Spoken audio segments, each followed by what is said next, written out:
jab, uppercut, leave you laid out on the floor. Try to duck and roll, hit and miss, now you counting stars. Should've practiced more, should've hit the mask, get out there more. Claim that you're the best. You gotta show me, son. Actions over words, baby boy. Is you real or what? Talking way too much, world come. Back sports, talking way too much, world come.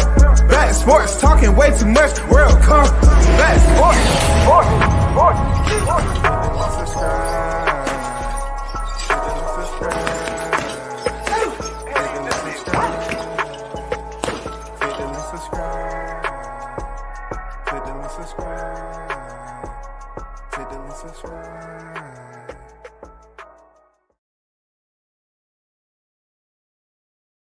Combat Sports. Salute to the Saturday grind, man. January Ocho is on deck, man. Salute to the new year. Salute to the supporters. Salute to everybody that's making it in the first semester of the year. Man, boxing, MMA, grappling, all of that is pretty much full speed right now. Headed to the front side of the calendar. So hopefully everybody's satisfied.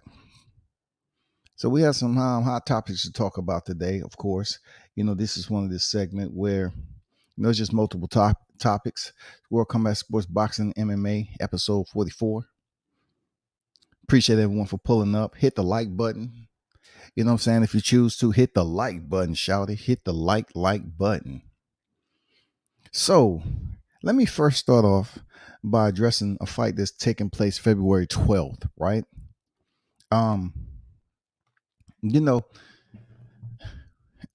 They say when you black, man, you look at things through a different lens, which we do, because we experience, certain things through our lens in life.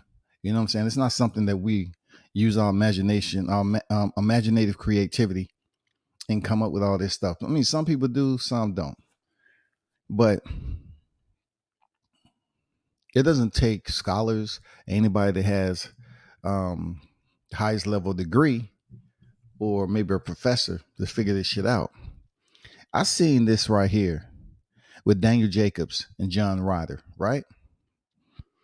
I just want you to take a moment of reflection in this thumbnail from the zone. This fight is going on in the super middleweight division against Daniel Jacobs versus John Ryder. Daniel Jacobs is the miracle man. John Ryder is the gorilla.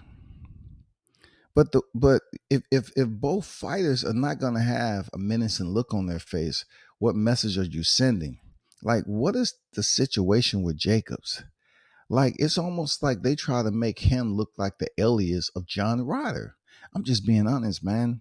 Like, this is what I see. Like, why is he have that look on his face? And he's and John Ryder sitting there looking like, hey, you know what I'm saying? When I'm supposed to lace up, okay, I'll be there this time right here. How much I'm getting paid again? Okay. He just looked nonchalantly, no intensity. His facial expression doesn't show any signs that he's ready to step in there with, Daniel Jacobs. But Daniel Jacobs, man, it just tells me that, I don't know, it looks subliminal to me. They got him with his mouth wide open. Brothers, we don't need to sit up here and put on a intensive facial expression especially in combat sports. I mean, we can pretty much stand up there and take the same picture as our opponent is taking. It's too many times where we have certain people that look menacing and some that don't.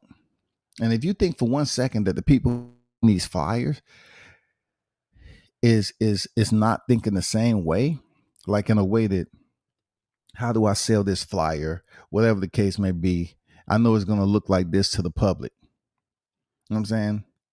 It can be some people who say, well, hey, that's funny. John Ryder's, alias is the gorilla, but Jacobs over here with his mouth open and like he's snarling or something. This flyer is just fucked up all the way around. Real talk. This flyer that they have, the zone, Matchroom fight that's going on February 12th. Daniel Jacobs just can take a picture regular, man. But they have this man up here like he's menacing, aggressive. He's about to go on a rampage or something. You know what I'm saying? He's a danger to society.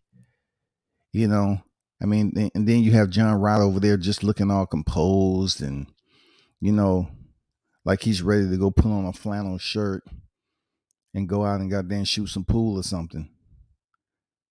It's just subliminal shit like this, man. Because I'm not sure why they had to, even in my opinion, I think they did a little bit of Photoshop to Daniel Jacobs' shit to make him look more like he is animalistic. Seriously. I'm serious, man.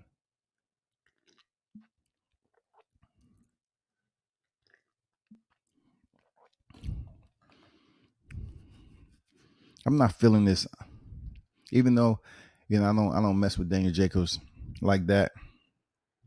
I just feel like the editing of Daniel Jacobs' picture on here is enhanced to make him look like he's an animal more than a fighter who's been in there with some of the big names and who only holds 3 losses at this time. They try to make the man look like he was a dang gorilla himself. You know what I'm saying? There's no need for it. It's fucked up. You know what I'm saying? What does it have to do with the fight? Him got his mouth open and trying to freaking sell the fight to the people? Please. This fight is in London. This not a traveling circus. This fight is in London. What's good? What's good with you? DB on deck. Big dog on deck. What's good? Salute WCS. That post is disgusting. At least somebody agree with me. That I ain't tripping. Because I'm from the South. You know what I'm saying? I can see subliminal shit like this. You know what I'm saying? They have John Ryder over there, looking composed, carefree and shit. Like he ain't got a care in the world. And Daniel Jacobs, acting like he haven't eaten. He don't have no self-control. He was raised in the wild. The people who make this shit up, they say this shit about Matchroom all the time, as far as them treating the brothers. But then everybody, put a canopy over, try to put a lid on it because it's certain black fighters over there that they say, oh, well, I haven't seen this. They'll talk just one fighter, Devin Haney. They'll talk about Devin Haney. But look, if you don't see any problem in this flyer right here, then you obviously selectively blind. You selectively blind, bro. You can see the goddamn enhancements they did to Daniel Jacobs to make him look like he's a primate. Real talk. Just like Big Dog said, that shit is damn disgusting, distasteful. It's prejudice. And a lot of people that's not the skin tone, they wouldn't understand what lens I'm viewing this from. Yeah, that's not the first time they've did this shit in boxing. It's plenty of times you see certain fighters that look menacing and shit. They look aggressive, dangerous. And then their opponent is on there and their expression looks nowhere close to that shit. I just thought I'd bring that to y'all attention. Because I wonder what Daniel Jacobs had to say about this. I would like to ask him, I said, what do you think about, the way they portrayed you in this? John Ryder, his alias is the gorilla, but yet they made Daniel Jacobs look like he was a part of the family. That's no joking. That's real talk. They made Daniel Jacobs look like he was a part of the family.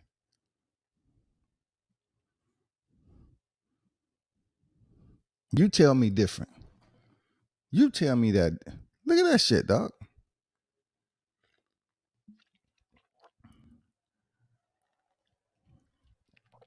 They put Daniel Jacobs in the shadows, bro. They put him in the shadows like we watching a movie or something. He coming out the shadows and shit. The only thing they left out is gave him some fangs in his top and bottom. You know what I'm saying? But he's coming out the shadows. See how they shaded the front side of his face? And then they kind of they brighten the left and right. You know, to give him that dark appearance.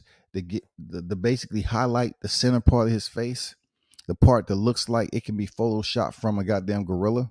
Look closely. Just look closely. Look at this picture. Look at this picture straight head on, and you can see inside of the shadow. Just take a look at it, and you tell me if that's Daniel Jacobs. Just look at it. You'll be able to see what I'm talking about. Don't look at the picture as, you know, you're looking at his hair, chin, and everything. Look at how the left and right side of his face is highlighted. I want you to zone in and just look into eyes of the flyer of Daniel Jacobs, and you will see what looks like to be a gorilla. This looks like it's photoshopped. It looks like it's photoshopped. Look at it. Look at the portion that's over his nose. Look at the portion that's over his nose.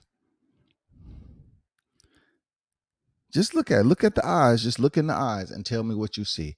If that don't look like a Photoshop where they put a gorilla face in there, you know, around the eyes and the nose, man, that shit's subliminal like a motherfucker, dog.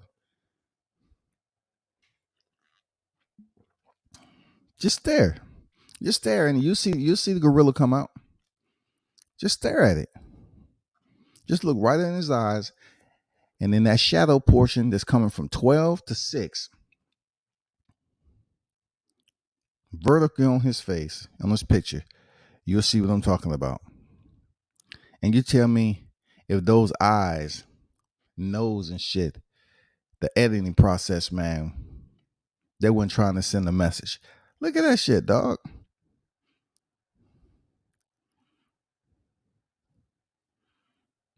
It's fucked up, dog. For real. Like I said before, I wonder if Daniel Jacobs really has something to say about this shit. Moving on, man. I just thought I'd bring that to y'all attention because that shit is absolutely real. That whoever created this flyer had ulterior intentions. And you know, that shit happens over there across the pond.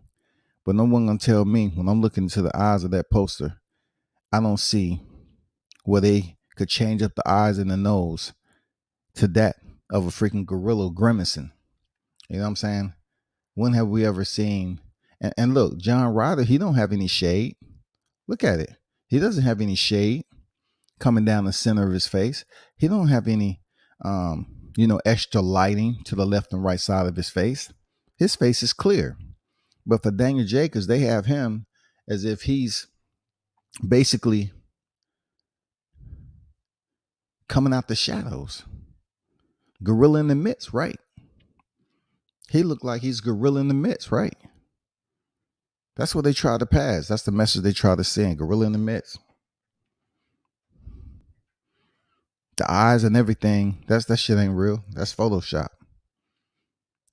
But a lot of people are not going to look at it like that. That if you really look at his face, you can see that of a gorilla. Not his whole face. Go from his top lip all the way up to, I would say 75% of his forehead. They try to blend it in and shade and put light on the left and right side and just keep it dark so you can really zone in on the grimacing part of it. You know what I'm saying? But hey, you have to do your research. You have to pay attention. You tell me what you think. You know what I'm saying? Just look at the eyes. Look at the nose and look at the eyes. Look at the nose and look at the eyes, and you'll see a different shade up there where his forehead is at. There's no reason why both of these guys shouldn't have the same lighting. John Ryder, you can see his whole face, no problem. See his whole face. Daniel Jacobs, all of a sudden, is coming from the damn rainforest, and they caught him, which was a rare moment. They call him coming out damn jungles of Africa or something. They said, "Oh shit, let's use this picture. We didn't see this. Let's use this." And then you can see the discoloration that's on his forehead.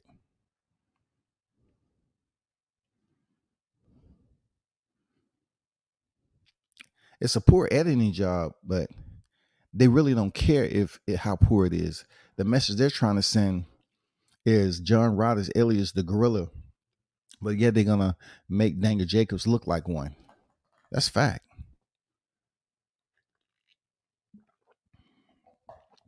Moving on from this bullshit.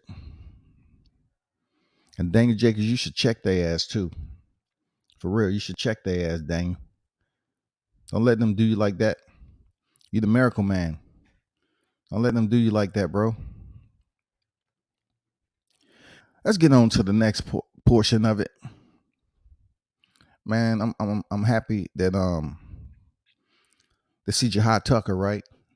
5-0. You know what I'm saying? Jahi Tucker is coming back to the ring to face Akeem Black, who's 6-4. And representing Deer Park, New York. Birthplace Queens, but residence Deer Park, New York. Now, Jahi is an orthodox fighter. He's 5 victories, 0 defeats, 3 coming by way of knockout. Those 5 victories, 3 coming by way of knockout. Now, though he may be low in the standings, you have to understand that with a fighter like him, they're going to continue to call him a prospect. All right. But Jahi is doing the same thing Xander Zayas is doing. You know what I'm saying? But he's just moving at a slower rate.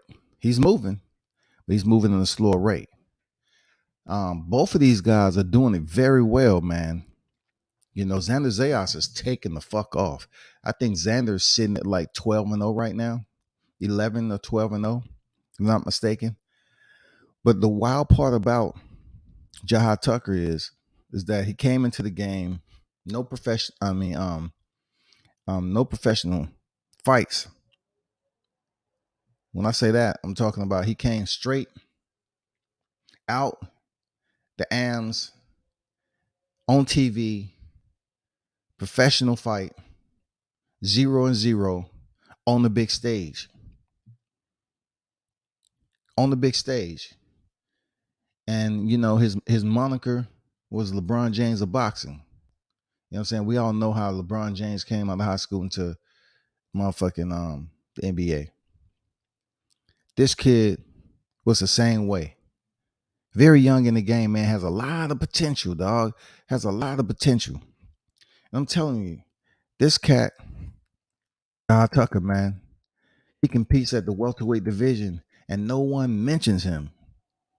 If you look in the interview, one thing that stood out that he mentioned is that if they choose to throw me a bone, if you choose to give me a top contender, I'm ready. This guy's 5-0. A lot of people will smirk at that. It's like, you're only 5-0. But yet they won't smirk at they were smirking at the same boisterous predictions that Teofimo Dad was making. See, Jahi Tucker's pops was in boxing too. You know, you have two formulas here. You have 2 teams that's in father-son tandem. Teofimo was able to become champion in 15 fights. So for Jahi to be at 5-0 and saying, if they throw me a bone, I'm ready. No hesitation. I'm ready, bro. Y'all need to keep y'all eye out on this guy. Y'all need to keep y'all eye out on Jahi Tucker, bro. I'm telling you, this dude hasn't even grown in his man strength yet. Damn, dog. I'm telling you, if it's anybody, look, it's a lot of good names that's in the welterweight division. I'm not extracting from that. You know, you have the champions, you know what I'm saying? And then you have the up and coming lions, Virgil Ortiz, Jerron Ennis. You know what I'm saying? And you have some other ones that's climbing the ladder that's already established themselves, right? But this name right here, you need to look at his all his 5 fights. And with your assessment, it'd be pretty clear to you that he hasn't fought the same way. Every time he steps in the ring, he gives you something different. Very active, very aggressive, very forthcoming with his boxing authority. And his entertainment value is only going to go up. I'm telling you, dog. Listen, I'm telling you right now.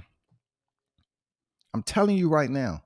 Y'all need to keep an eye on from 5 all the way up to his 10th professional fight. It's a lot of shit gonna happen. I'm telling you. Y'all definitely need to keep an eye out for Jahi Tucker. Follow him on IG. Who is Jahi Tucker? Catch him while he at the ground floor. Because dude is special, bro. Tucker is special. His punch output, he's giving you everything you look for. Look at his movement. He has crazy movement that you can't even teach in the gym. How fluently he moves. That shit is almost like look at the way James Toney move on the inside. Like you really don't know how he's moving and how he's able to predict his opponent's next move and when his opponent was throwing the punch. Look, I'm telling you, the head movement and defense is something that isn't new to boxing. But one thing we admired about Pernell Sweet Pea Whitaker was that he had elusive defense, and he made it entertaining. But the difference between Jahi Tucker and his movement versus Pernell Whitaker is that he throws punches. If he makes you miss, he's going to come forward and then get active quick and put some punch combinations together. He's not afraid to fight on the outside. He's not afraid to fight on the inside. You know what I'm saying? If you want to box at distance, if you want to basically, box on the ropes, pretty much it's a lot of areas in Jahi Tucker's game that he's innately gifted. And he's only 18 years old. Jahi Tucker is only 18 years old, man. 18 years old. Now, we had some other people, other fighters that come up here, like Vito Mielnicki. Vito Mielnicki, he's like, he was on TV when he was still in high school.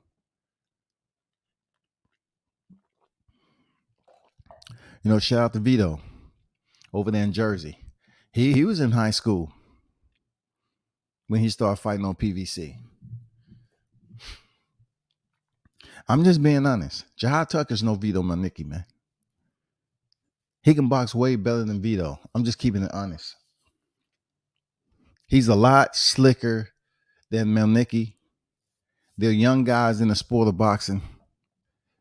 And I'm just saying, if it's a guy that you should pay attention to in the next year and a half or two, should be Jahi Tucker, because he's going to end up getting his shot sooner or later. It all depends on what goes on with this unification fight, because what I'm hoping is that the titles aren't tied up for years at a time. I hope these titles, are brought together and we determine the undisputed, and then those titles are defended or vacated and allow the changing of the guard to happen from welterweight to the same message goes for 54 super welterweight. They're in the process of having Jermell Charlo face Brian Castano. I want the same thing, whether they defend the belts or vacate. That's going to really open up the battlefields for these fighters to go up there and challenge for these titles. And I'm saying Jahi Tucker is going to be one of those guys.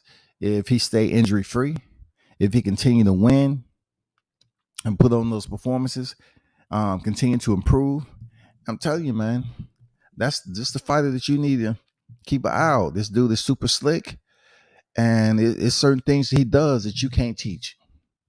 I'm just going to be honest. And when you have individuals that are performing techniques that they are innately blessed with, it's going to be trouble for their opponent.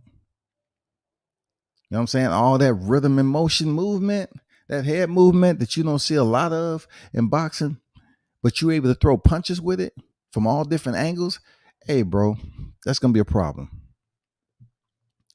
IB, who IB, was good. Salute WCS, keep grinding, OG. Salute to you, OG. Appreciate you, bro. Bruce Goes, boxing, jazz, and more. What is good, Bruce? What's good with you, OG? How you feeling, man? Good to see you on deck, man. Appreciate you pulling up. Jahi Tucker, very skilled young fighter. He champion material for sure. Hey, that's all I'm saying, man. I'm just trying to send a message out there to the boxing community. He has a fight coming up. All right? He has a fight coming up. Pay attention to his fight. I'm telling you, this is gonna be one of the exciting fights. January 15th. All right. You know when January 15th is? That's next week. That's next week. He has another fight coming up. He just fought October 2021. He has another fight coming up January 15, 22. He was able to fight 3 times in 21. You know what I'm saying? He was able to fight 3 times. He went 2-1. So what I mean by that, he had 2 knockouts to 1 decision. He's undefeated, 5 professional wins and 3 knockouts. And what I say, about his skill set is special is because, how he flurries. And I remember Andre Ward, I believe it was Andre Ward that said that he should put like a 3-punch combination together, but he go to 5 and 6. And see, that's what I look back on in Sugar Ray Leonard, how he used to shoe shine and flurry out of tight situations in boxing. He used to put his hands together and look, he wasn't talking about no 3 punches. Like Sugar Ray Leonard will give you everything you want until you back up off of him. That's how he did. And Jahi Tucker will give you a punch count that you're not expecting. Now, I'm not saying he's a knockout artist, but he does put punches together, and he's still growing into his man strength. So you look at him being 18 years old, moving the way he does. He's cut from a different cloth when it's coming to his heart, because he's not afraid to mix it up. He's not playing shit safe. But yet, what some may consider reckless with Jahi, it's not reckless to him because that's what he's used to. His mindset, he knows what the feeling process is. He knows, how to gauge his opponent. He feels comfortable with being that close. Just look at when he fought, that older dude. What was the dude's name? Charles Garner. Now, when he fought Charles Garner, I think he was 1-0. When Jahi fought Charles Garner. Jahi was 1-0. Charles, when the bell rung, Charles basically leaned back against the ropes and attempted to kind of slingshot himself off the ropes to start the fight. And he rushed in on Jahi and tried to, send the left hand immediately, catch him off guard. He said, shit, you know what? Let me see, can I get this youngin' out of there early? He has this hype behind him and everything. LeBron James of boxing. So he leaned back on the rope, carried the momentum, rushed to the center, and attempted to throw that left hand. And Jahi smoothly slipped underneath it, turned, and said, let's go. Like nothing freaking happened.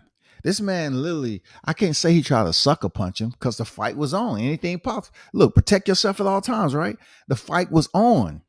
I can't say he tried to sucker punch him, but he tried to say, you know what, youngin' ain't paying attention.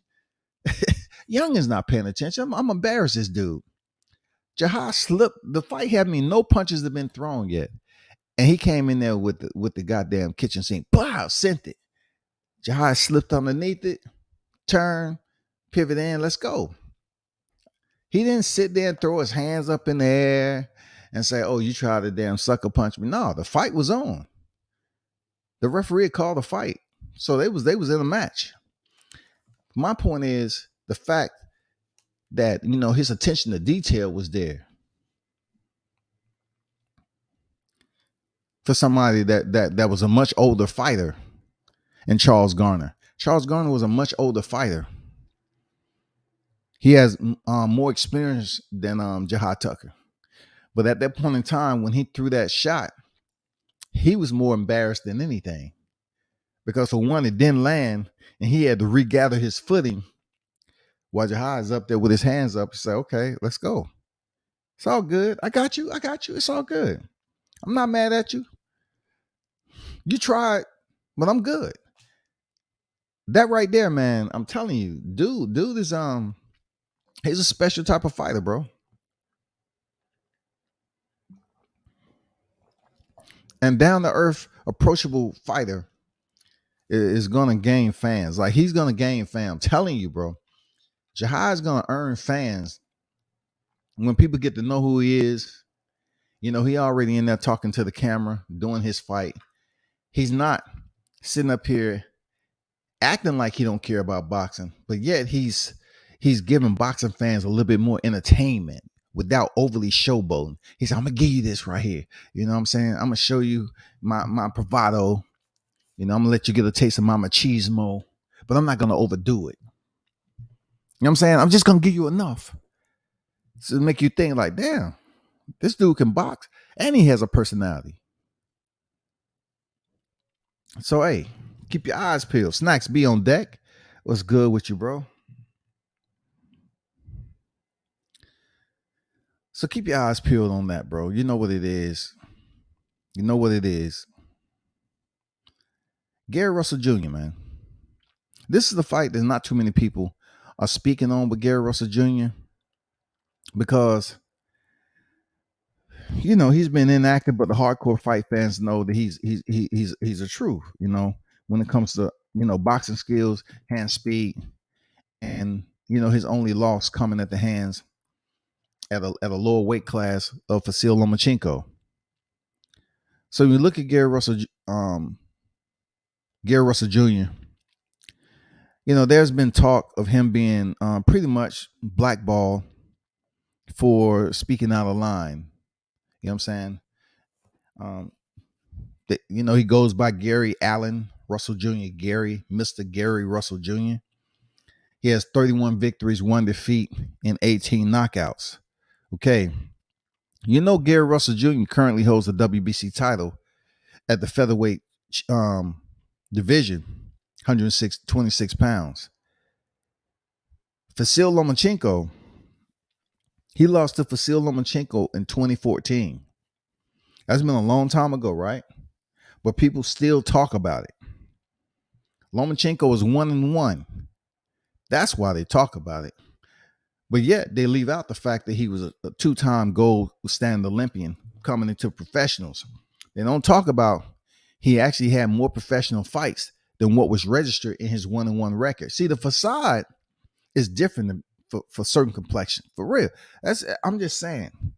Vasyl Lomachenko came in here already with a mask on, like he was at a masquerade party.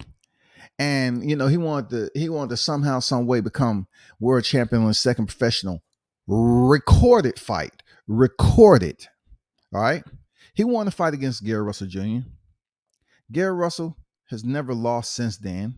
He's about to step in there with Mark Masago. And Mark Masago is one of those fighters that people are already saying, oh, shit, he's from the Philippines. He has a Philippine nation. Hey, they do support their fighters over there. You know what I'm saying? He's from Manila, Philippines. I've been there. At one point in time, I was pretty fluent in Tagalog, you know, but the Philippines support their fighters. Masago is 23 victories, 0 defeats, 16 coming by way of knockout. And people looking at this like, oh man, you know, he got to get past Masago, man. Magsayo. He need to get past Magsayo. And you know, it's gonna be a tough fight for Gary Russell Jr.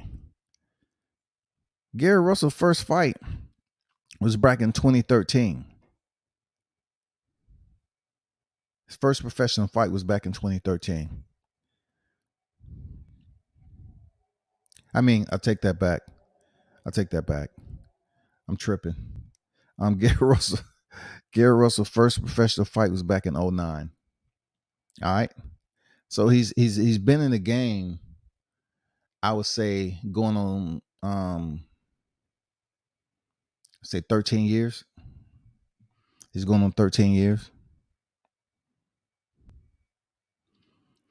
So of course he has a bit more experience than Magsayo. But this is the deal, why I mention him. If Gary Russell Jr. is able to defend his title against Magsayo successfully, it is rumor mill that he and Gervonta Tank Davis, may finally lock up and meet in the square. Let me repeat that shit, dog. Because there's no way that I want to prognosticate any type of negative air to this. I don't want you to bring in any negative air. But if indeed that is the case, understand this. He may potentially fight Gervonta Tank Davis down here in Atlanta, Georgia.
All right, I'm back. They may potentially face each other, period. But this is huge, especially for Gary Russell Jr., because now he gets to face somebody and in so many years is arguably going to be the top name on his resume since 2014. You know what I'm saying? Gervonta Davis, he himself is a 3-weight champion. You know what I'm saying? And though they're always going to say, okay, Lomachenko was unified, you know what I'm saying? They're going to give him the extra credit because of his Olympic pedigree. What I'm telling you is, name to name, with how long the Gary Russell's been reigning and the fights he's been in, his pedigree, the respect for people's having for Gary Russell Jr. Amid the inactivity. If him and Gervonta Davis link up and everything does, come to fruition with them fighting down here in Atlanta, that's going to be a huge fight, dog. That is going to be a huge fight for Gervonta Davis and Gary Russell Jr. Because you have two individuals that have enough voices on both sides to promo this fight the right way. Everything that Gary Russell has said that he'll beat Tank ass, Tank is going to give it back to him in return. It's going to be it should be no different than Tony Harrison and Jermell Charlo. I'm telling you, bro, this shit right here, I'm hoping everything play out. They have a fight coming up the 22nd of this month, y'all, at the Hotel Casino Atlantic City. The Borgata Hotel Casino Atlantic City. January 22nd. Gary Russell Jr. will fight Mark Magsayo. And if he's successful, because Magsayo is 23-0. You know what I'm saying? This on paper, it looks like it's going to be a pretty competitive fight. But I'm speaking ahead because this will be big. Gervonta's coming off that that win against Isley Cruz, he has to let his hand heal. That's not the first time his hand been jacked up. I mean, Gervonta, that's not the first time he's had injuries. You know what I'm saying? Dude lands some bombs. He fight that way. But he get healed up. We may see the first fight back for Gervonta is going to be against Gary Russell if everything goes right with this fight on the 22nd. That's going to be awesome, man. You're talking about entertainment value. Hell yeah. Hell yeah, dog. I mean, it's gonna zip up all the questions on who the better fighter. You know what I'm saying? This has been brewing for quite some time with the boxing skill set. Who's the most technically sound? You know, Gary Russell said, I beat Tank ass. You know, I have him. What he say? What round did he say? He said he'd be done by this specific round. You know, he pretty much put it out there. I have him guessing by this round right here. He won't know what to do. Now, with the new wave, I won't say the new wave. How would I put it? With the revision, the structural revision that's going on in PVC, and that's been out there in the public about them potentially having money issues. Now you are seeing some PBC fighters, a lot of them fighting for their worth now. Like, you know how people used to say PBC? Like, that's what fighters get paid. You know what I'm saying? King Mitch on deck. What's good with you? Ali, what's good?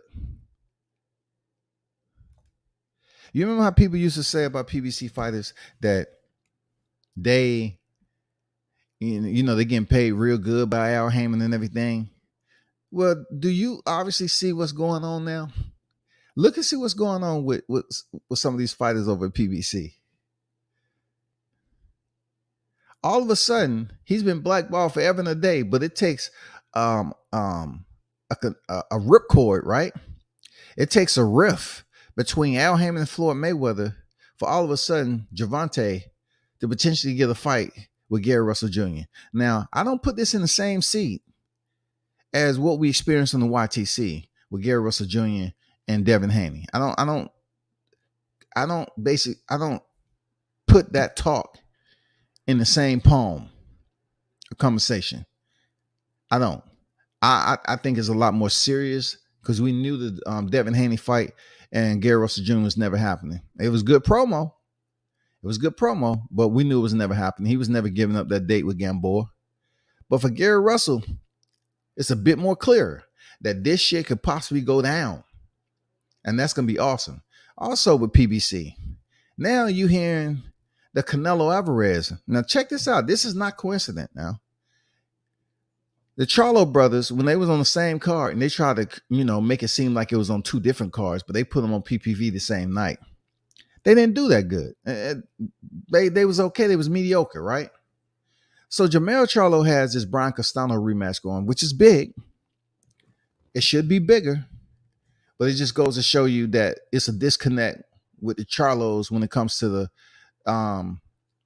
masses of the boxing fan base. It's a disconnect between them twins. You know what I'm saying? Like, look, I'm gonna put it to you this way after I finish my narrative. I get back to it. You see Mario Charlo now being in conversation to face Canelo, right? And they trying to say that Canelo is all about, you know, going for Mario Charlo, you know, fighting Mario Charlo than he is David Benavidez. There's no reason why he shouldn't fight David Benavidez, but this is where the balancing of the scales come into play with the popularity. Canelo has a lot of Mexicans on his box rec. A lot of them. He has a lot of Mexicans on his box rec.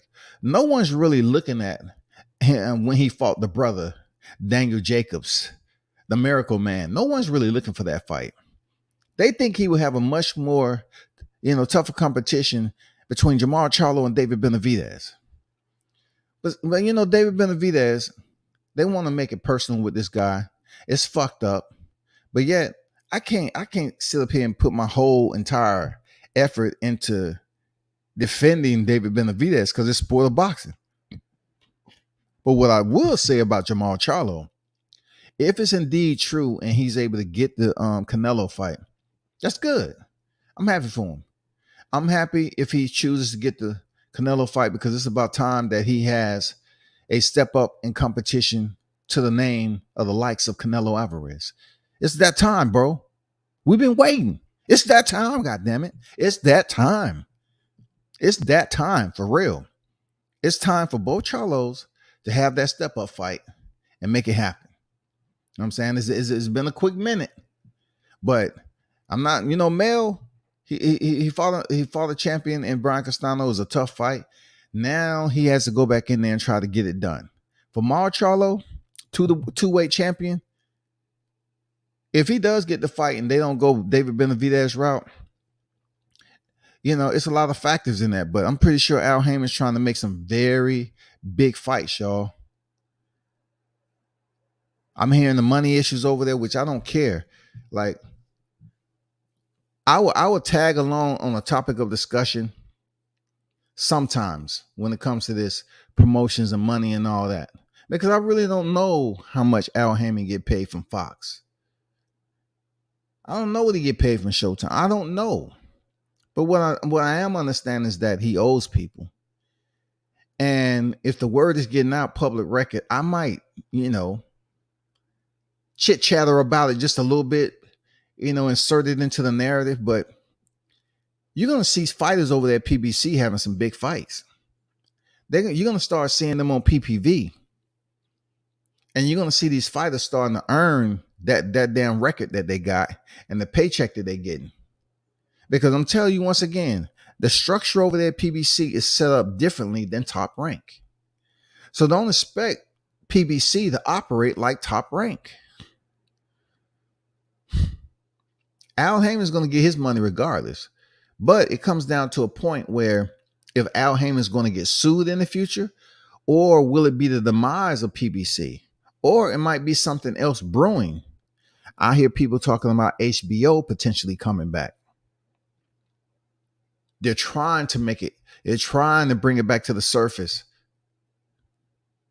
You know what I'm saying? We all like HBO when it was here. You know what I'm saying? At one point in time, Floyd Mayweather was signed to a pretty lucrative deal with HBO and then with the Showtime. I mean, it has history. So I don't know the entire scope of who Al Heyman may owe. That's his business. He's the one that's in the driver's seat with that. That's business that I have, no privy to. But what we potentially may see is better fights coming out the PBC. That's the important part of it. Let me get some of these comments. Free Hoover on deck. What's good with your Hoover? When Tank moved back up, Antoine Russell versus Tank. Tank, hey, it's a reason why Tank didn't stay at 140. There's a reason why Tank didn't stay at 140, bro. Mitch say Mr. Gary Russell Jr. has crazy skills, but I don't see him beating Tank at 135. He's been a 126 pounder his entire life. We'll see, man, if the fight happens. Because you have to look at it this way. Just because a fighter has been fighting at a weight its entire life doesn't mean, they can't make changes. You know what I'm saying? What happened when we start to see the ascension of Manny Pacquiao? What happened when Gervonta was fighting at 130? And people was like, oh man, he's too small for 135. You know what I'm saying? He's fighting 130. He comes up and now he has 2 fights at 135.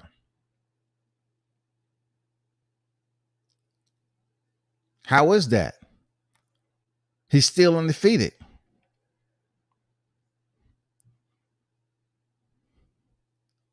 How is that?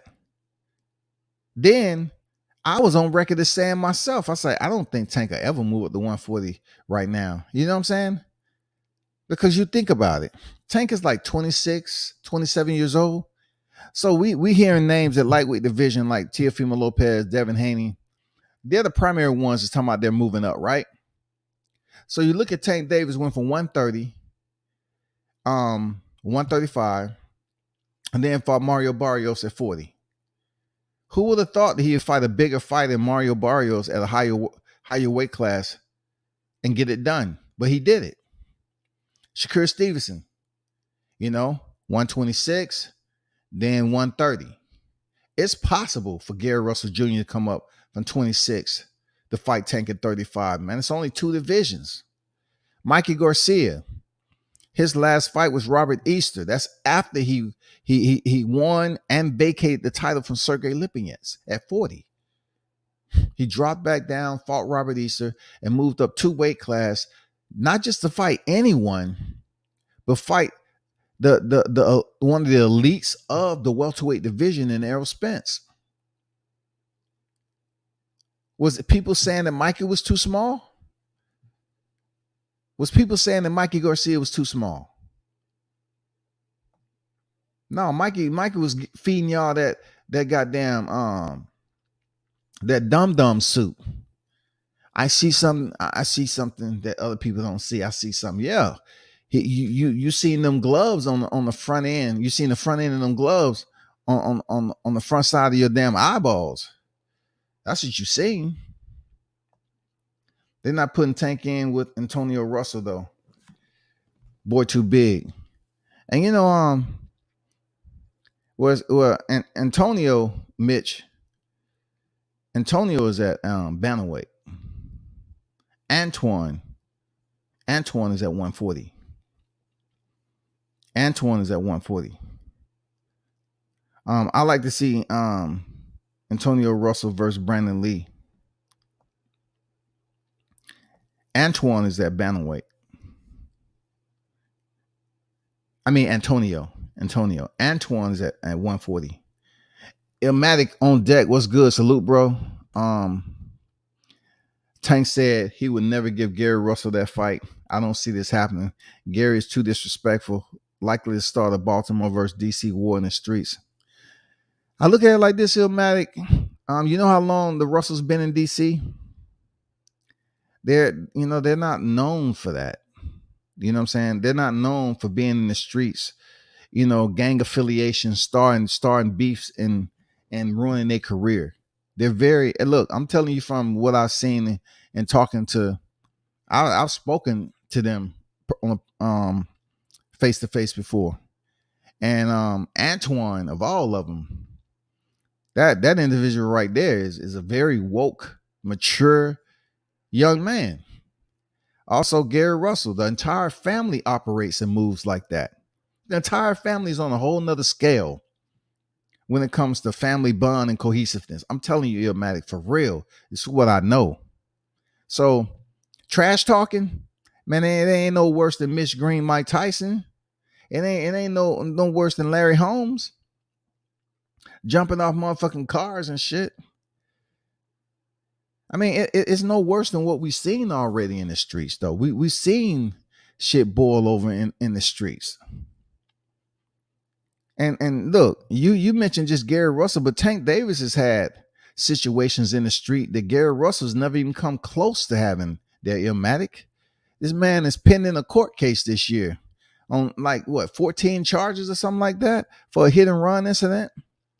The same Gervonta who snatched a girl up in public, cameras rolling, and allegedly threw a punch in her direction that was caught on camera.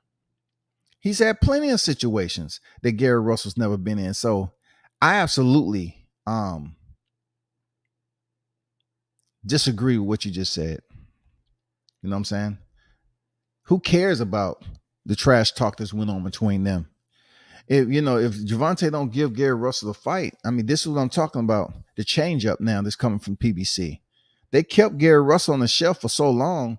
It's different shit that's going on that they saying, hey, we need to make some fights that people want to see. So in that perspective, it's about time for us to get these fights. If it is possible, let's give them Gary Russell, Gervonta. Shit, he went in there and fought Isak Cruz of all people, a last minute replacement. Come on, man. Who else you gonna step in there with? You say you stand at 35. We don't want to see you fight Ryan Garcia. So the two big names right now for Gervonta Davis, which is really not the topic, you know what I'm saying? But I'm just saying, you got to factor in Devin Haney if you don't get the Kambosos fight. You got to factor in Gervonta Kambosos or Lomachenko. They seem like they're going to be at the division for quite some time. But for Gary Russell Jr., once he gets to 35, it may influence some other fighters that's at 30 to move up to 35 too. That would be the hottest division. If we get Russell, maybe we get Shakur Stevenson. If he feels that he's been, buckled in, they got his ankles locked down, he ain't able to make no moves down there for another title. He himself might make the same move. After seeing Emmanuel Navarrete come in there and get the shot at Oscar Valdez, you might see Shakur Stevenson move up to 35. How grand will that be? We get Gary Russell Jr., Shakur Stevenson. We have Devin Haney in there. We have Vasyl Lomachenko, Ryan Garcia, Gervonta Davis. I mean, that shit right there, it'd be on and popping. Club going up on a Tuesday. Come on, King Tank got in there with a 5'11 Mario Barrios. I know, right? This year in boxing will be exciting for those that don't take the big fights. Will miss out on history books. Hoover, Barrios ain't Antoine Russell either. Much stronger. Totally different style and dog. We saw Barrios drop before. He was struggling to make 140. No diss to Tank because he stopped him. Man, it's no diss to Tank and getting that fight and going in there, making it what it was, man. He went in there, got the job done. He took the title. He's a 3-weight champion, and he's 27 years old. You know what I'm saying? He's a 3-weight champion. It reminds me of Adrian Broner. He picked up his weight class, his championships early. You know what I'm saying? He did, y'all. From 30 to 35, skipped to 47, back down to 40. 4-weight champion, dog. He's only like 31 years old, AB. Man. F.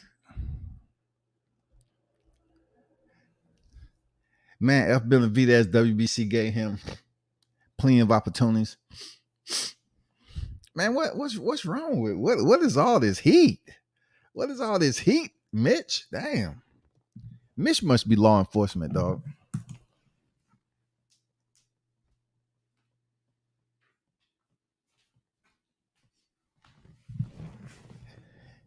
Mitch sometimes come off like he go around profiling and arresting people. He sees certain boxes that he don't like. He go over there. Hey, what you doing? Hey, put your hands on the wall.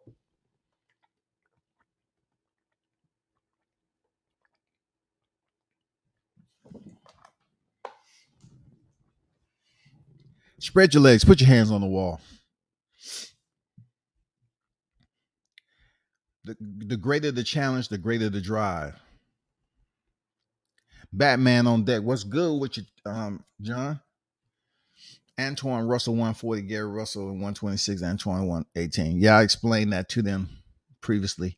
I was trying to explain it to Mitch, but he had already placed them comments in there, from my understanding.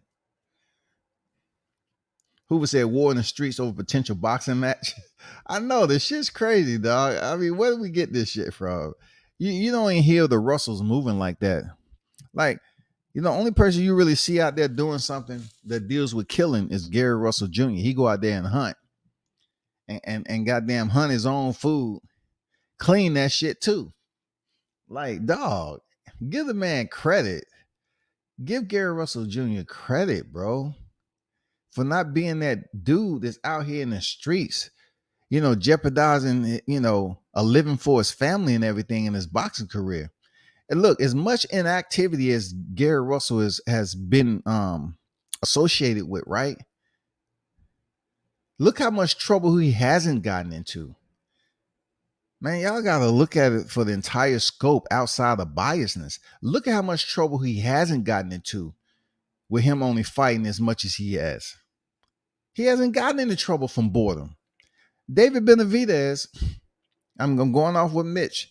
David Benavidez said during the pandemic, shit, he didn't have shit to do. He want to snort some coke. You know what I'm saying? A lot of people are going to get mad at that. But hey, we live in a society right now. Well, guess what? Some of this shit was more accepted doing some shit like he did. Showtime Shaw in the building. What's good with you there, Shannon? How you feel, bro? Y'all be sure to subscribe to Sauce Talk, man. Doing this thing out there in them streets. Boxing media. It ain't gonna be no Baltimore DC war. I know, right? I don't get that shit at all, bro. I don't get that shit at all. Why you even bring that up? And Illmatic, it's nothing personal, dog. Don't take it personal. But that's the wrong comparison or association to put that with. They just don't move like that. Look, when you see them in boxing matches, you just know who they are. They ain't over there being reckless like the Charlos, freaking disrespecting, calling people out their name. When they with their pops, with their older brother, and all the other brothers, the boxing brothers, you know, from Garrett Russell to Antonio and Antoine, they move as a damn unit, dog. What they say they was? Apex predators, bro. Apex predators, dog. It's confusing with all these Garrett Russell, Antoine's are the problem at 40. Nah, I disagree, bro, because I look at it in all respect, big dog. George Foreman, if anything, you know, he had the same name, the surname going on with his kids. But see, if you get to know him, it's easy for you to figure him out. For real. If you get to know him and you read up on him enough, you'll get to figure him out. The youngest is at 140. The middle one is at 118. And supposedly, you know, Gary Russell, I'm talking about the ones who fight, who box. He's at 126. I mean, it's very easy to figure out. I can see if it was like 7 or 8 of them, that might be a different story. And they was all boxing at the same time. If Gary called Tank out his name to his face, Tank is swinging. I doubt it, bro. I disagree, Omatic. This is the reason why I disagree, man.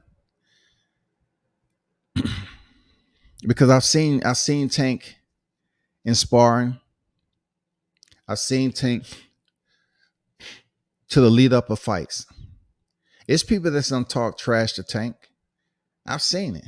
I've been in the area where Tank had his people there. ATL, we had all people there. It was one way in, one way out, and there was a lot of shit talking. It doesn't get any more dangerous. And I know people had pistols on them because I did. I grew up around that area. I know where the fuck I'm at. But that right there for boxing could have been a mass casualty. It could have been a homicide, a crime scene. How much trash talking was going up in there? Tank was talking his shit back, and he was still sparring. Twice he sparred Brian Norman Jr. down here. Twice. There's not too many people on YouTube going to be able to tell you about it because they wasn't there. But I was there. When you want to talk about straight up trash talking, nigga, you better worry about getting in your car type shit. You in the ATL. Hey, dog. You had OGs up in there. You had niggas that run the block up in that sparring session. We was going to make sure everybody that was there was going to make sure everything was good. You had law enforcement up in there. You had Tank security in there. You had everybody that was there for Brian Norman Jr. Dude, that could have been a crime scene real quick. It was one way in, one way out. And you want to talk about back and forth verbal sparring? I'm talking about seriously straight up trash talking from team to team, from Tank to Brian. That what was going on. So I disagree with that. I disagree with the Jose Benavidez and Terrence Crawford situation. I disagree with it. Gary Russell go there and talk shit. They're just gonna be jarring back and forth, just like Tony Harris and Jamel Charlo. They didn't really throw no punches like that. Tank ain't gonna put no hands on no damn Russell unless it's in the ring. Come on, bro. Come on, man. I hope we get to see Shakur versus Tank one day. Yeah, before he get too old, man. It'll be good to see that. And plus, it has to be for a title or something. Because, what I see Shakur, man, him moving forward, he ain't going to be looking back. Seems like they're trying to slow Shakur Stevenson down, but Shakur is going to be another one of those guys who end up being a full-weight champion early in his career. Shakur Stevenson is going to be a champion at 35, and he'll be a champion at 40. Easily. Now, whenever he chooses to, like I said this way back in my live, man, I believe Shakur Stevenson potentially would end his career at about 154, 160. You know what I'm saying?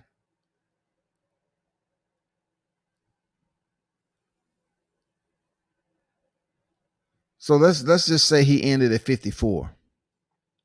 He already a champion 26, 30, and add another one 35, that's 3. 40, that's 4. 47, that's 5. And then 54, that's 6.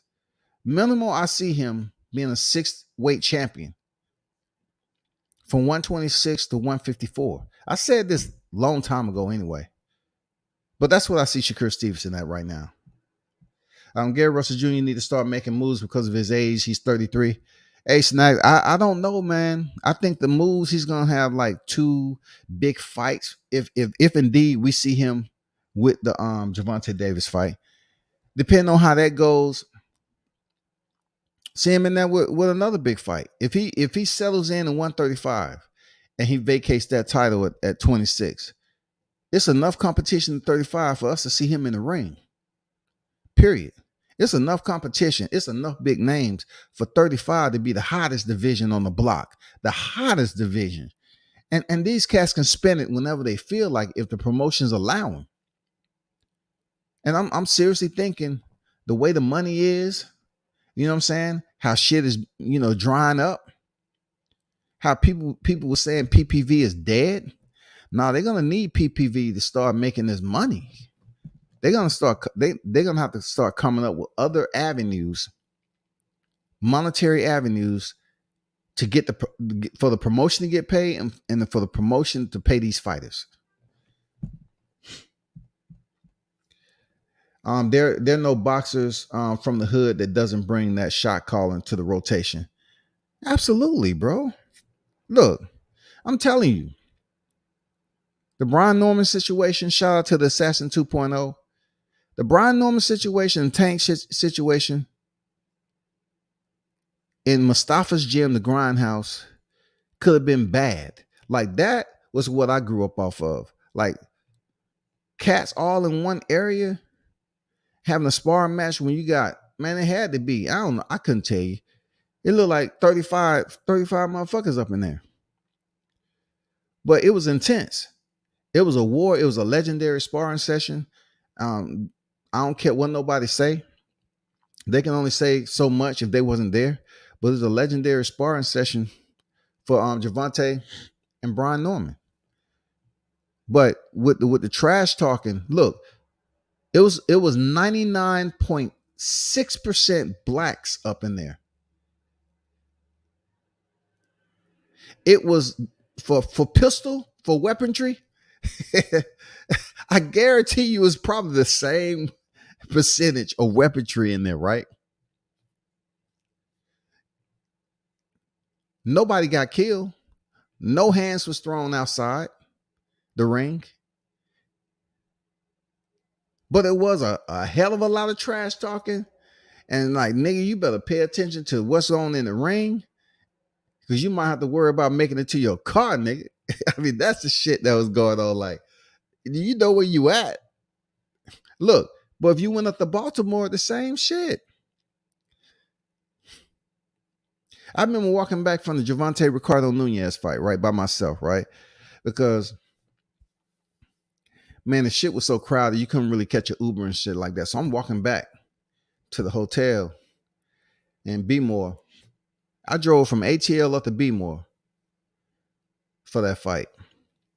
Man, I seen bombs. I seen dope heads, motherfucker high. Some young niggas too that was strung out. I seen them cats on the sidewalk, just laying on the sidewalk over there, just sitting in a, desolate area. Baltimore ain't no motherfucking joke, dog. My girl, when I was 17, 18, I was stationed over in DC initially. So my girl lived over in Maryland. We used to go up to Baltimore all the time. She had family up in Baltimore. So we used to go to Baltimore all the time back in the day. That's when Georgetown was popping, all that shit. Baltimore ain't nothing to play with, dog.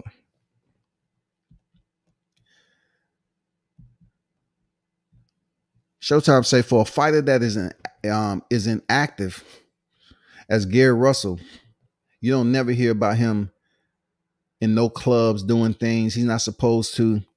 And he has a lot of free time for fighting once a year. He has a lot of free time. And this is what I respect too, Showtime. It's a difference between fighters boxing in the ring and fighters actually getting it in on the streets.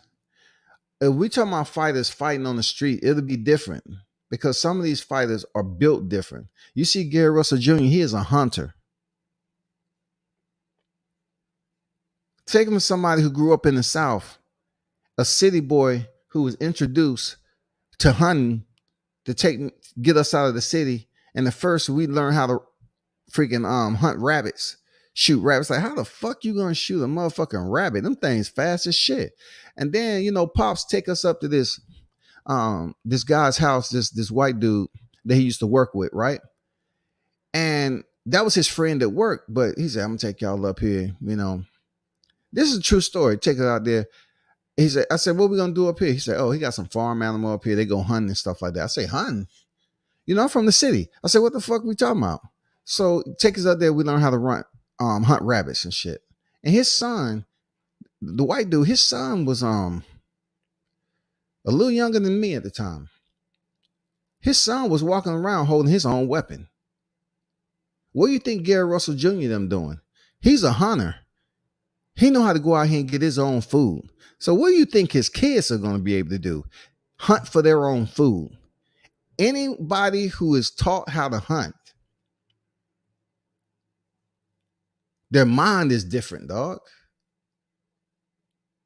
Let me carry on with this shit. It went from rabbit to deer. And this is in the South. This is in the South, dog. Seeing him carry deer, and then, skinny as I was back then, grabbing hold to a wildlife that is dead and looking at it bleeding. And I was like, damn, what the fuck? Why do I want to be touching this shit? I'm toting this big motherfucker. And look, this is what the guy's telling his son to do. His son has another one. His son is toting other gear. So I'm like, let me stand up different, goddammit. This kid's younger than me. I don't want him outdoing me and act like I don't want to do this. So you get into the groove. You go up there, he strained that motherfucker up, and he started to gut it. You see the intestines fall out. You're like, what the fuck? It's different, dog, when you hunt for your own food. You know what I'm saying? It's different when you go out here and hunt for your hunt livestock and kill them and clean them. That shit is different, dog. I'm serious. It's different. It's different. Motherfuckers be hit picking up bales of hay, motherfucking feed, and taking that bitch around, feeding all these farm animals. That's strength and conditioning. For real, dog. Man, the Russells are on a whole nother level, dog. I'm telling that hunting shit. If you ain't never killed an animal with your bare hand, I don't know what to tell you. Motherfuckers laugh when I say, I choke the for you to sit up here and choke out a squirrel, you feel here and shoot it, with a pellet gun. That shit is just flopping around. You go up there and grab it with your hands and you choke it. You put a damn vice grip on that motherfucker. You could feel it moving around, scratching and shit like that. And motherfucker, You hear the sounds, and then that shit just stopped moving. That shit happened overseas, and it happened down here in the South. They say, I ain't got time for no motherfucking squirrel to be biting me and shit. So they can do one or two things, but for you to get used to that mentality of hunting, these motherfuckers would choke a motherfucker out. We ain't gonna talk about boar hunting anyway. He's working with younger brothers, getting them ready for fights and coaching them. It's only one that go by Gary, and everybody else goes by the middle name. Absolutely. Tank is a beast. The point is Barrios ain't tough as Antoine Russell, period.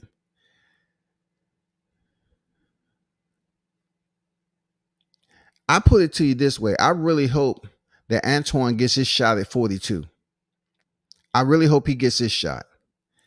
Mitch, who's seen the fight with Barrios and Tank, I do believe Barrios is tough. Barrios is tough. He took some bombs in that fight.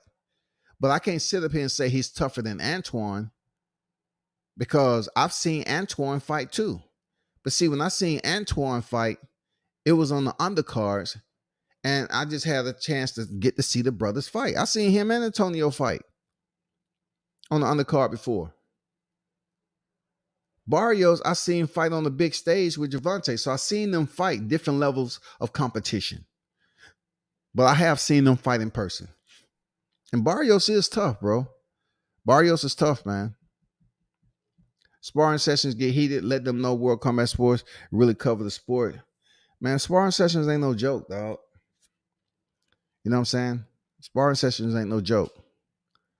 I mean, just like the sparring session happened to Terrence Crawford when he was down here on the fight card with Shakur Stevenson and Jamel Herring. They all piled up in the gym.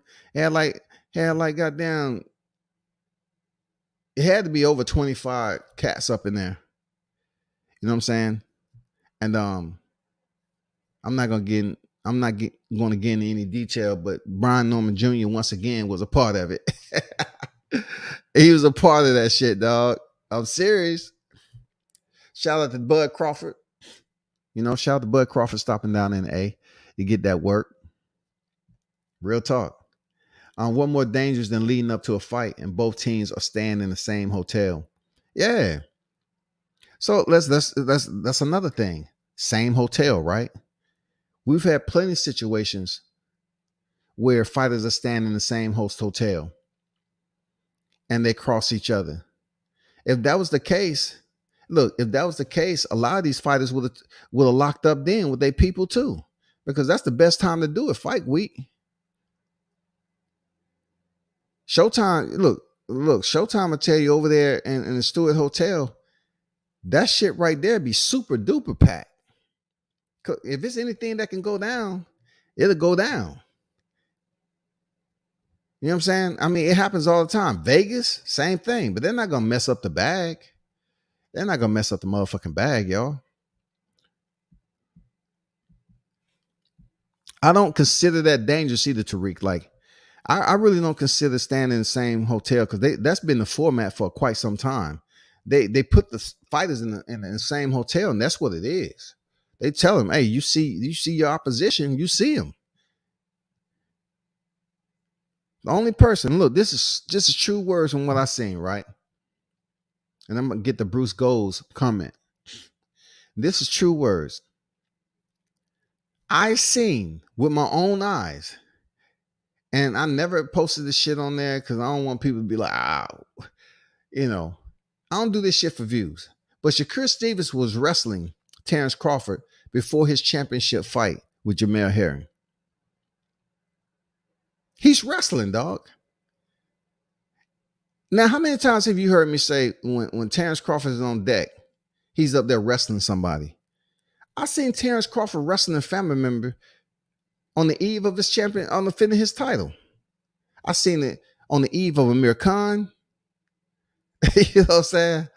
These dudes are always wrestling. Shakur Stevenson was wrestling Terrence Crawford and some other dudes that was in the entourage. Terrence and some other guys was wrestling in the hotel lobby. I'm talking about on the floor and everything. They're not worried about entry. I'll tell you, dog. Like the lady that was shadowing, so to speak, from Top Rank.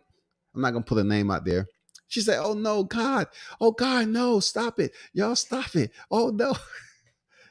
They was up there wrestling one another, and this dude has a championship fight tomorrow on Saturday. That shit crazy, bro. Bruce say PBC say it won't make Spence Crawford because they say too many people will stream it and not pay for it. Sounds like PPV is dead to me. Damn. I could have sworn they said that a while ago. So tell me this, Bruce. How often? When's the last time you heard something like that? Because I haven't heard it. Like they were saying PPV was dead a long time ago. They were saying that back in 2019. You know what I'm saying? When they started to put these apps out, ESPN app and all this shit, they were saying PPV is gonna be no longer. You have to purchase the app and you have to watch the fights on the app. When did you hear that? Because I haven't heard it yet.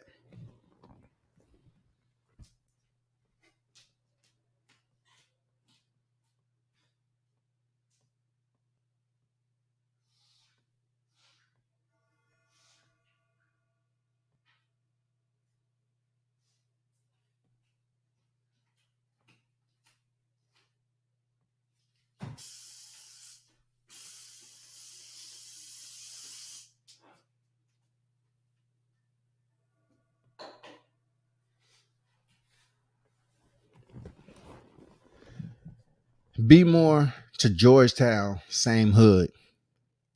I used to roll up to Be More, man. For real, my younger days, check out the games. For real. With AI, Alonzo Mourning, all them dudes was playing. Batman said UFC still do PPVs. That shit ain't dead. They just got to do best against the best. People gonna pay for it. I agree with that. You know, the only language that you heard with PPV was dead and in boxing.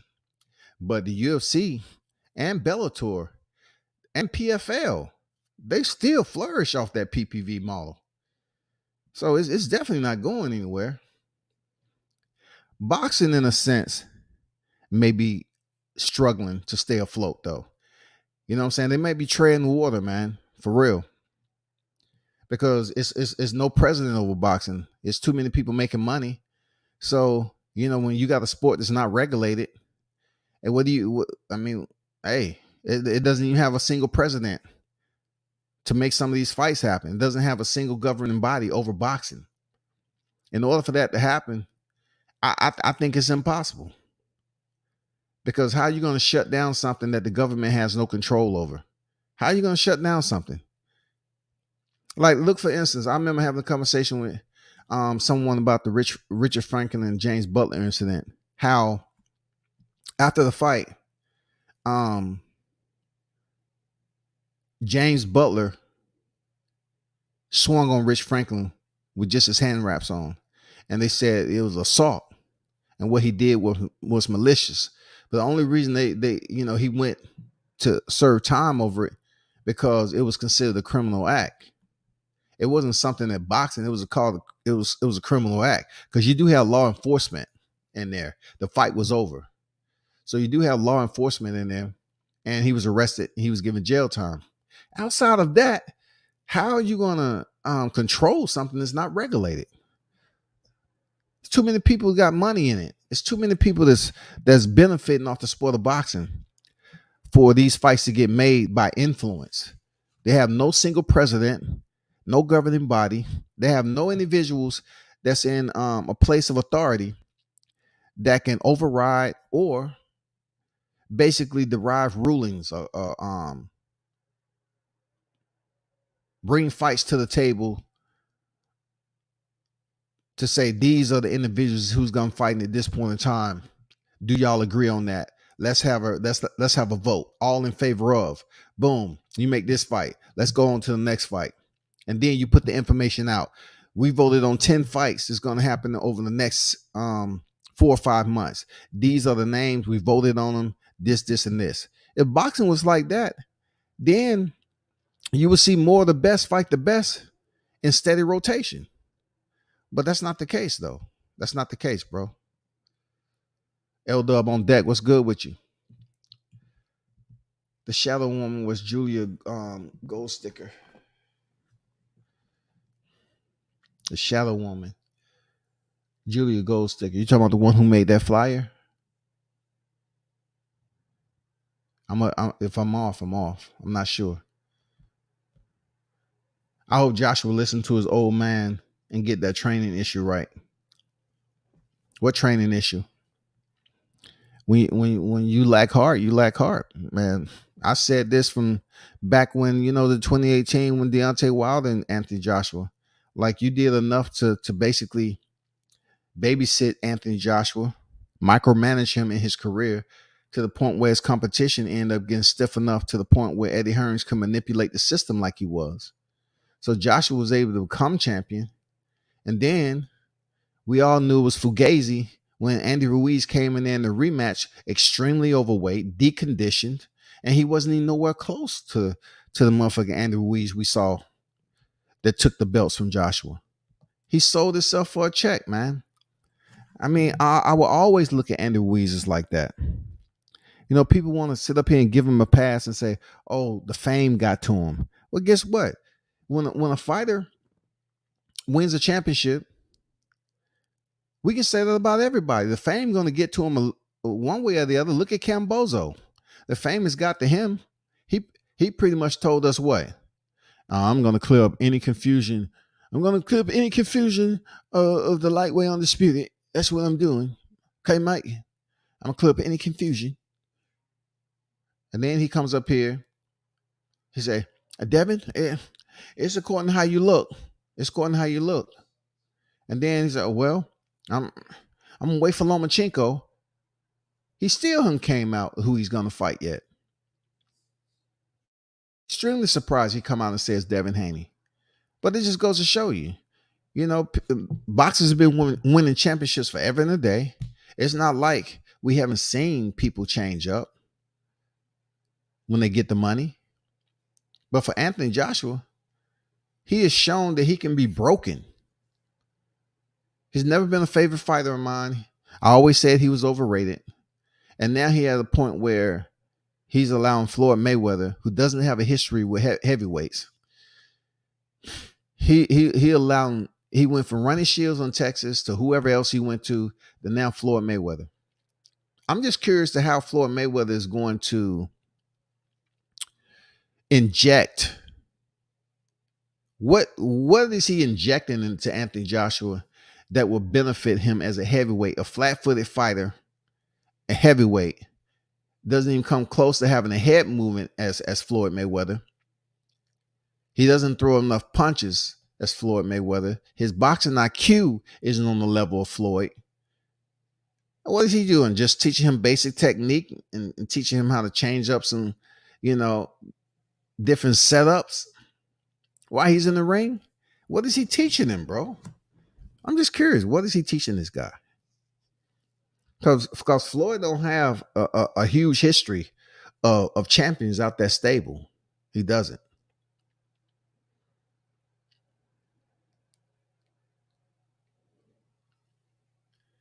And please don't sit up here and start mentioning Badu Jack, Ishe, Javante. No, stop. No, the one that was telling Bud and Shakur to stop wrestling. Oh, okay. Yeah. Yeah, she's that was funny. That was absolutely fun. Appreciate the info, bro. Thoughts on Wilder versus Herkovic. You think that fight can happen? I like it. Look, this is what you won't hear from me. Wilder has fought Tyson Fury, who is considered the top heavyweight. Also, he has on his resume Luis Ortiz, who the only losses that Luis Ortiz has from Deontay Wilder. Him coming back from a knockdown. It's up to him on who he want to fight, but I won't say, oh, well, I'm not looking forward to a fight like that. He's already fought Tyson Fury 3 times, dog. Do you actually think Tyson Fury will lose to Philippe Herkovic? Seriously, is there anybody in this chat thinking that Tyson Fury would lose to slow ass Herkovic? So therefore, the only thing comes into question is if Deontay Wilder steps in there with Herkovic, how good a chin does Herkovic have? And then also you got to ask yourself this: what type of offensive game plan will Wilder have going into a fight? Will we see him as a different fighter coming off that knockout loss to Tyson Fury? Because we've seen all the videos leading up to his trilogy, but we haven't seen anything after that now. So my question is, what wrinkles will we see in Deontay Wilder going in there with Herkovic? But I'd definitely like to see the fight. You know, we can't say, oh, we need a tune-up. Isn't Herkovic a tune-up? Herkovic is nobody special. That's just a rising name they're pushing, just like Daniel Dubois before he's got his eye tatted up against Joe Joyce. That's just a name, bro. That's just a name, y'all. I'm telling you. I'm just telling you, man. Herkovic, man, that's a hype job, bro. Even without heart, he has enough to beat those fighters he lost to. Even without heart, he has enough to beat those fighters he lost to. So the only fighters he lost to is Alexander Usyk as of recent. So we're going to have to see when they fight in April, right? I think they're fighting in April. We'll see. I've seen Alexander Usyk up close. I've seen him. Like, I've seen his mentality. I've seen how he is as a person. He's not an entirely big dude. So it plays into his athleticism and his mindset as a human being. He's not extremely bulky or any of that. I mean, he's one of those dudes that's in shape, and you might want to be very careful about fucking with that dude. Seriously.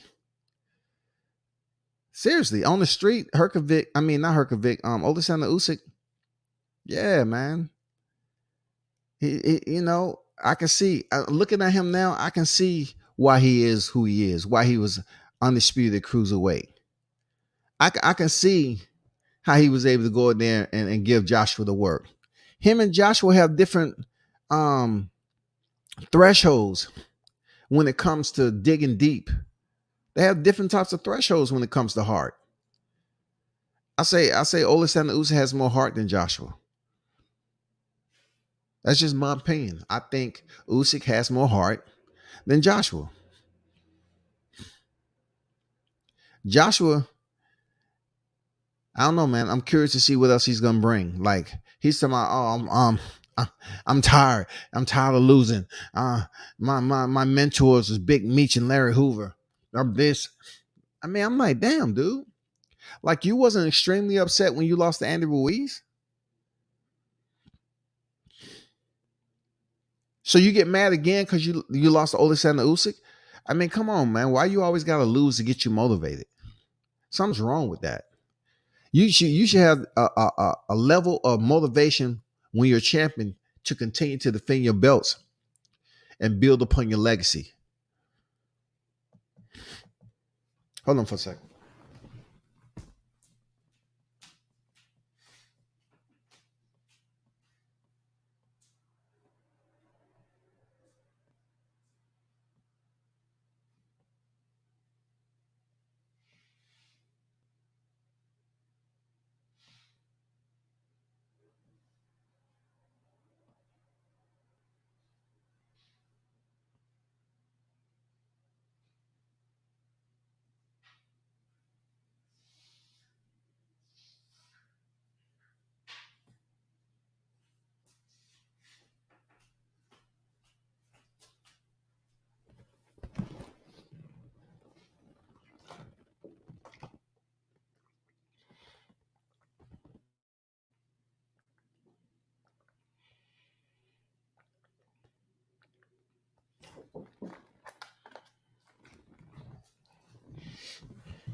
George Osmosis. No, I apologize, man. I got some sinus issues going on. Um, but Tariq, I understand, and respect what you're saying. We have to see when he steps in there against Alexander Usyk, because if he go 0-2 in rematches there, Ali, that's gonna be an issue. You know what I'm saying? If he goes 0-2, I mean not 0-2. If he go 2-0 in rematches, and this rematch that's coming up with Alexander Usyk, if it's far removed as far as the reality goes with how that shit plays out, I'm gonna call bullshit. If Alexander Usyk comes in there and look like Alexander Povetkin did when he fought Dillian Whyte in a rematch, I'm calling bullshit. Because for one, this fight is taking place in the UK. The rematch is taking place in the UK. We all know when he was building up and his damn timeline and stacking those belts, we all know how the shit was going on over in the UK with the referee, all the bullshit that was going on with not allowing the fighters to engage and all that other shit, man. No, don't nobody want to see that no more. So we'll see. If he go 2-0 and Alexander Usyk rematch is on some animated shit, some drama, some CSI, some shit that you don't even believe in, unsolved mystery, that Alexander Usyk looked totally different than what he did the first fight. It's gonna be boxing once again. It's gonna be boxing rearing his ugly face once again to make Joshua a 3-time unified champion. And this may potentially, I don't know, man. I don't know if we can see a trilogy with Joshua Usyk like we did Deontay Wilder, Tyson Fury. It'll be good, but I'm calling bullshit. If Usyk walks in there and Joshua's giving him the business as if he don't know what the fuck to do, like he just left boxing 1-on-1 from the local YMCA, then I'm gonna be like, damn, now that's bullshit, dog. Somebody paid him. W says, what 5 fights do you want to see the most in 2022? Okay. Good question, man. You got to go 5, though? Damn. See, it's hard to go 5 unless they're close to being made. But, okay, I get close I want to see. Okay. I got to say lightweight. I got to start off a lightweight, right? All right. So, I start off a lightweight, and I would definitely like to see Devin Haney versus Kambosos clear up any type of confusion to the boxing public. Not for me, but for y'all. You know, all right? I like to see Devin Haney, Kambosos, period. Straight out the gate, period. Done, sir, done, period. We have to get this clarification. We have to get the clarification, period. Second of all, I would definitely like to see Canelo Alvarez, David Benavidez. Or Canelo Alvarez, Jamal Charlo. All right. Next, truly I would want to see, of course, Terrence Crawford and Errol Spence Jr. Not Terrence Crawford, Jaron Ennis. Terrence Crawford, Errol Spence Jr. I definitely want to see that. No ifs, ands, or buts about it. I want to see that shit.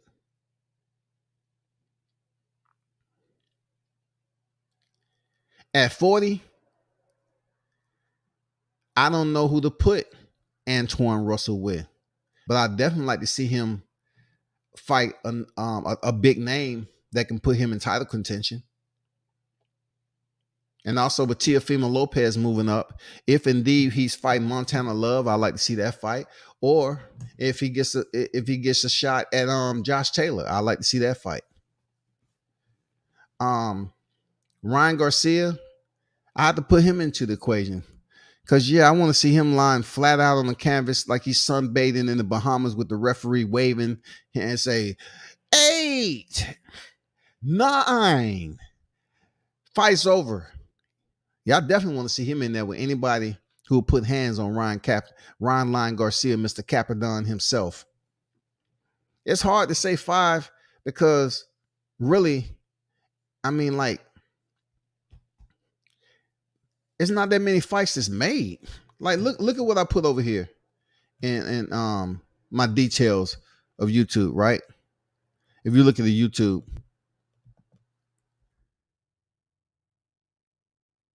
put in there a fight schedule. So look, you have Joe Smith versus Steve Geffrard.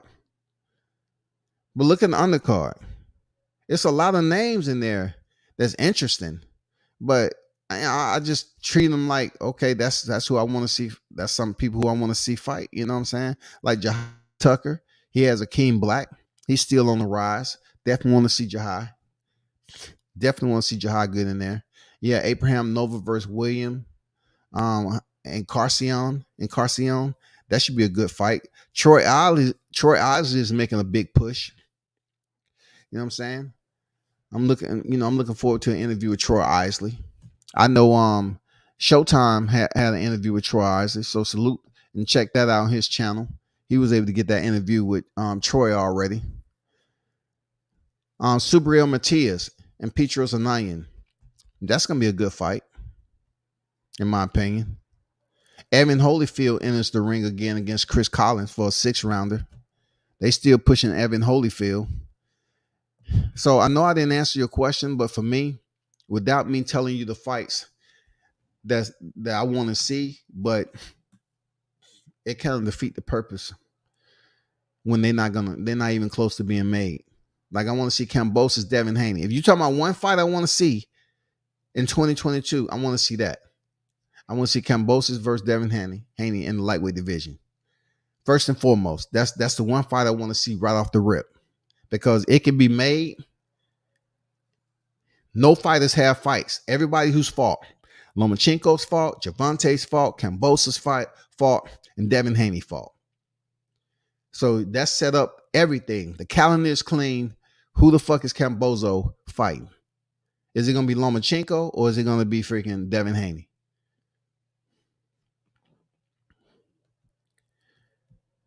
Mo Boxing on deck. What's good with you, bro? Appreciate you pulling up. Agreed, but even the Lion in the Wizard of Oz found his heart. Ali, man, come on, dog. We don't know that for sure, Ali. We don't know. We don't know if he found his heart or not, dog. WCS, imagine if Usyk comes in at like 260 pounds fat, jiggling. And that goes off what I just said too, right? When I saw Usyk in NYC, dude was in tremendous shape. Like real talk. Like Usyk has his own type of old school swag to him. Like when I saw him walking out in town, Usyk wasn't in the middle of those guys he was with. He was in front of them. Usyk wasn't worried about nobody. He was like walking out the damn hotel, dude. Looking like just the average dude walking on the street. He wasn't in the middle of no entourage. This is the unified heavyweight champion. And he's walking in front of his people like it's just the average day. He's in NYC, bro. See, it's a lot of shit that fighters, look, there's a lot of stuff that media, the content creators can't put together when it comes to supporting certain fighters or what they know about certain fighters unless you see them in fight week, unless you see them in person. And they always say, oh, I don't attach myself to fighters. That's fangirl shit. No. You have to attach yourself in a different way.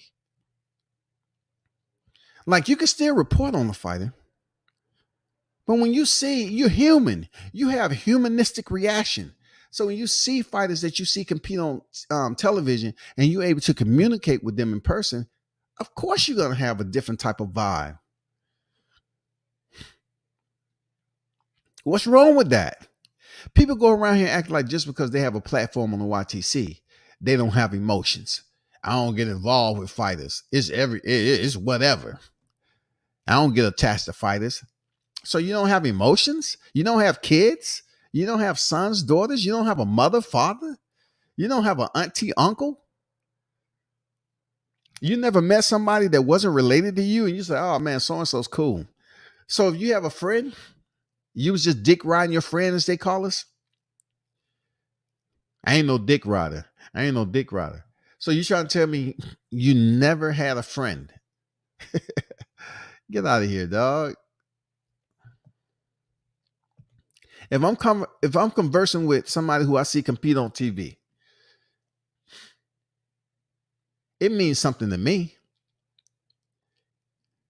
It means something to me. I saw plenty of fighters in my lifetime when I was traveling overseas and everything. I had had the opportunity to witness Pride fighting when they was over there. Obviously, they was juicing. When certain fighters is over in the UFC now was over in Pride, and they was much bigger, younger. To see them dudes compete and to talk to them at a fight week, way before this social media shit. Yeah, you sit up there and you're like, damn man, look how big. Like Alistair Overeem, fucking huge back then. That was a walking god, a stone god over that motherfucker when he walked in the room. Rampage Jackson, the Nogueira brothers, Gracie's, Vitor Belfort, Dan Henderson, Boss Rutan, Kevin Randleman. Did y'all get a chance to see Kevin Randleman in person? Dude was chiseled like something out of the Stone God movie. Man, I'm telling you, man, if you don't have no different type of attachment to a fighter once you see him in person, you're just like General Bob who's in the gym. And every time they come in there, it don't matter who you are. General Bob is over there just standing. He don't have no expressions. Every now and then somebody go over there and punch him in the face, hit him in the body, fuck him up, then walk away. General Bob still standing there with the same expression. Come on, bro. We just don't live in that type of life. Brian not fighting Char. Char was stripped of his WBO. Yeah. Shout out to my man Trevor Bryan, man.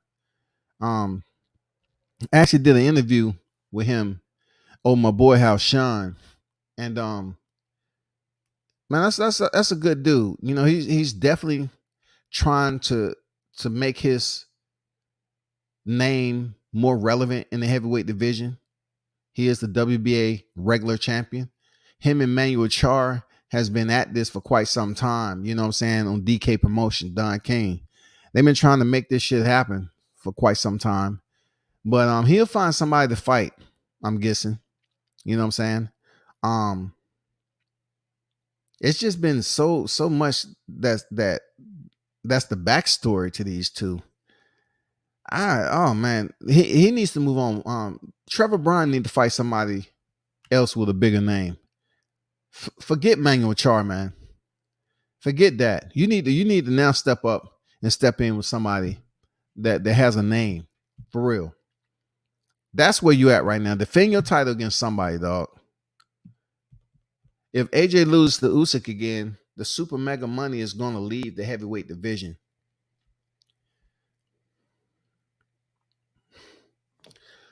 So let me answer me this, Mo. So who else can make that big money fight now? Who do you see? So let's say, okay, if the big money leave, if AJ loses the Usyk again, right? So a lot more people will respect what Usyk was able to do with earning those unified titles than how Joshua did it. Real talk. Because Joshua, you know, in the Charles Martin situation, then him searching for Vladimir Klitschko in retirement, people are gonna have more respect for Oleksandr Usyk and how he gained those unified titles.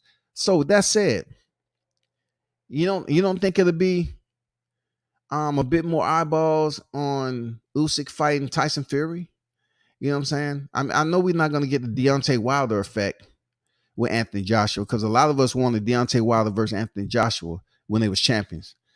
But you don't think it'll be pretty decent viewership with Tyson Fury and Oleksandr Usyk?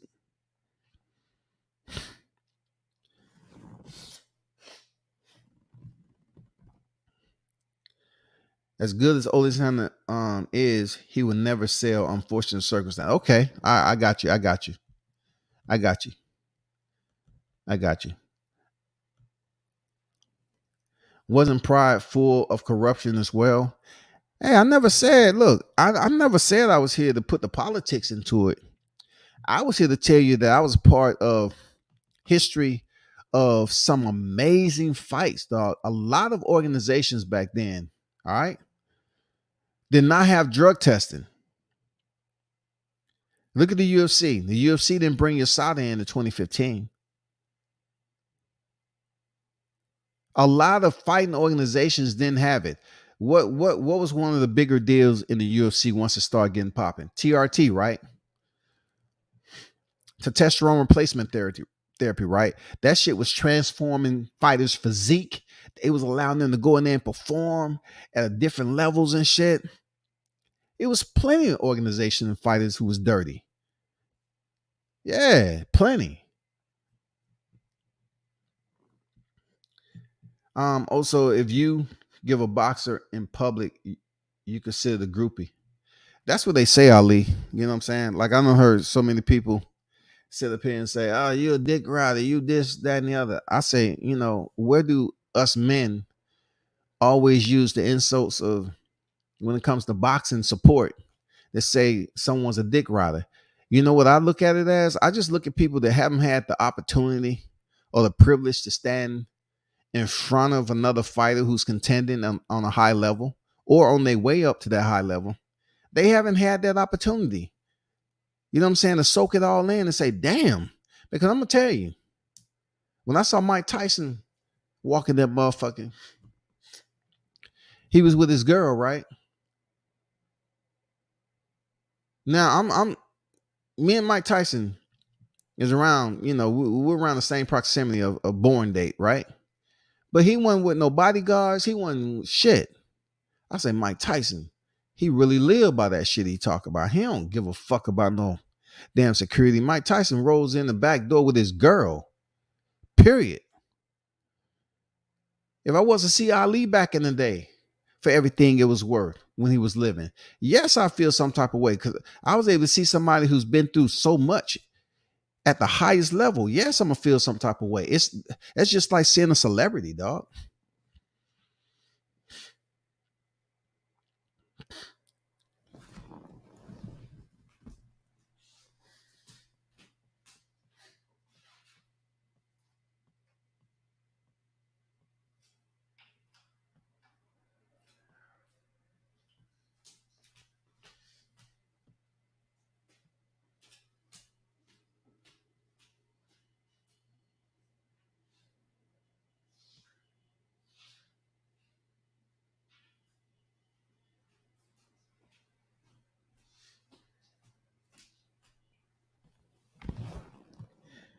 Let me see.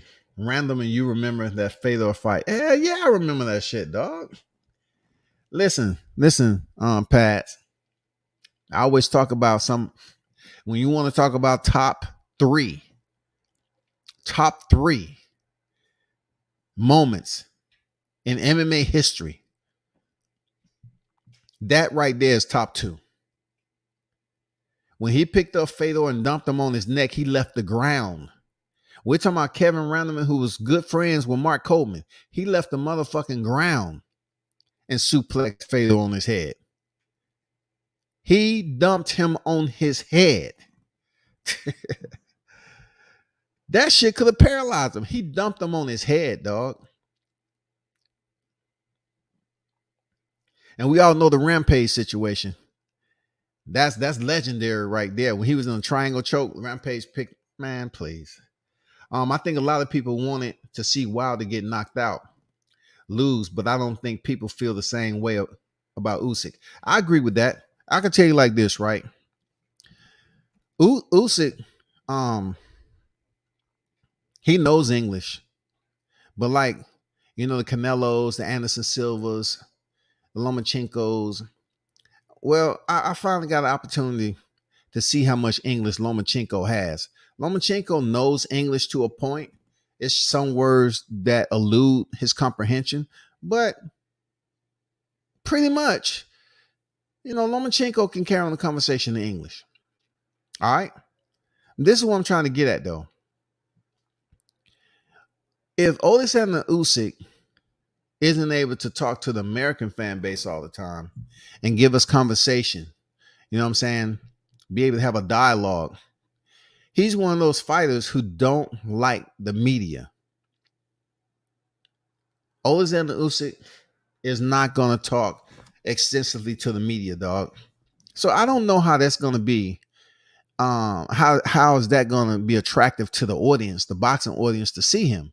If they don't have any way to connect to Alexander Usyk, how the fuck they going to connect to the dude? Usyk reminds me of Frankenstein, dog.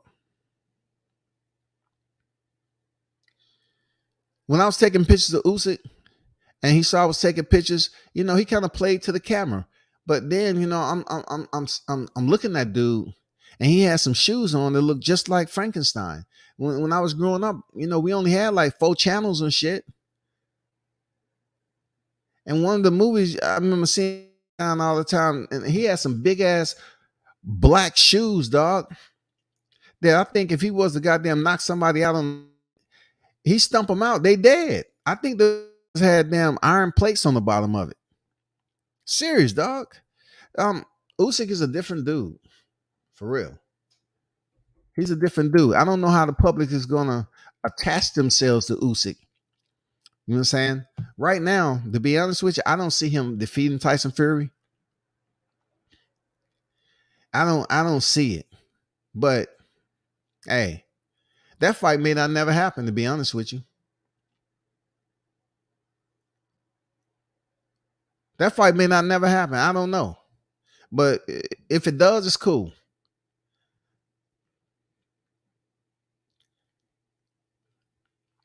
And we can never compare Wilder to Usyk. The amount of attention Wilder received was strictly because of who he supported, you know, supporting his people, his own people the way he did, his fighting style, and, you know, him being outspoken and so forth. It comes and goes. But Usyk, on the other hand, he's not outspoken. He has a pretty fundamentally sound fighting style. And he's from, you know, a different country than Wilder. Wilder's from the South.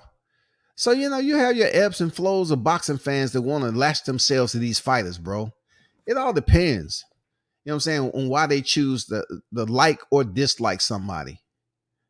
You know, everybody has their own thing. But, you know, if you very outspoken and you support the black people, and in some cases, in a lot of cases, you have your fans that just turn away. And those same fans could be the same black people you're supporting. They black like you, and they sitting up here throwing mud on you and shit. You know, that's just the way it is. That's just fact. So let's not act like the shit didn't go down like that. Loma's English is by far better than Usyk. Every time he speaks, he says like, I'm feel. Yeah, I get you. You're right. And you know, like I told people, when we were standing at the elevator, because when I was down there just fishing for shit, I was hoping to get on the interview with this media people. I thought they was with Usyk at first, but they wasn't. So Usyk was just looking at the elevator trying to see when it was coming down. And these people was trying to talk to Usyk, and he was ignoring them. And then the guy touched Usyk on the left shoulder. Usyk turned around with this look on his face like, damn, I'm ignoring you and you gonna put your finger on my shoulder? You know I'll punch your lights out in this bitch. I'll spin the block quick, nigga. It was just arrogance on that. It was like a 3-person team.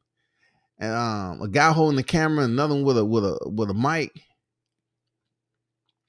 And they touched Usyk on the shoulder, man. Usyk gave him a look. And it's almost like the guy wanted him to act out because the camera was rolling and everything. He said, go ahead, I dare you. Go ahead. Give me what I want. Give me my content, goddammit.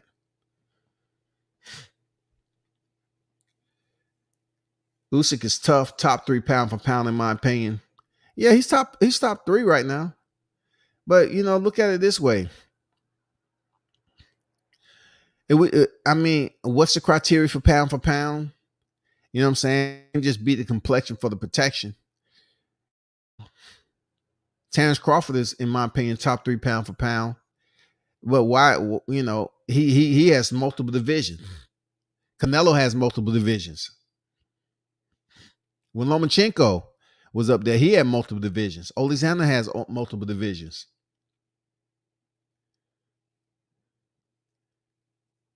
I just don't know how Spence even annoy Naoya Inoue multiple divisions. I mean, that criteria was consistent at one point in time now until you get down to Gennady Golovkin. Gennady Golovkin, they was like, had him on there.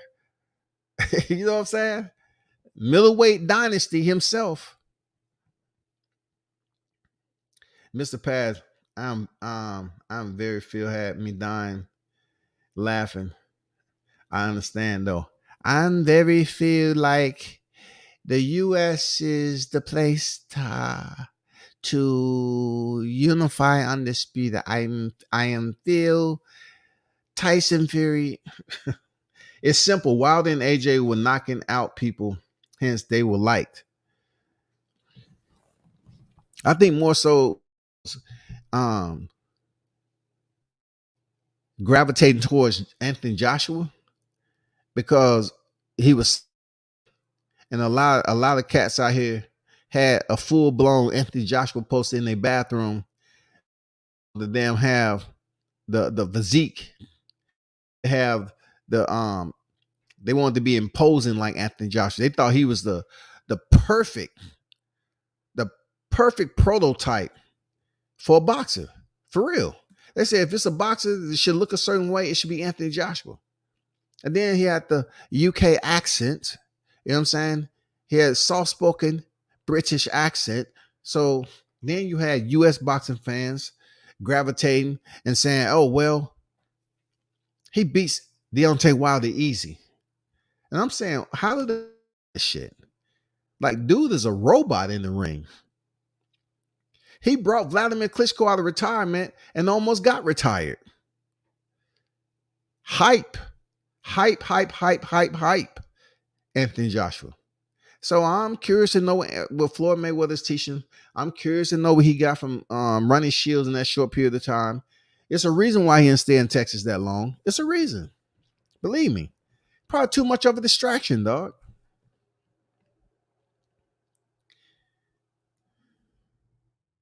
I'd rather see Usyk fight some heavyweights if he wins the AJ rematch instead of jumping into the ring with Fury. Like, the purpose of him revisiting a pinnacle that he's already been at, like cruiserweight undisputed, why not do it at heavyweight? Because look at it. It's not like he's fighting killers and killers in a row now. He fought Witherspoon, and then he fought Chisora. So he steps in there with Joshua, boom. He goes in here for a rematch. If he beats him again, Joshua wasn't no killer like that. He had his number.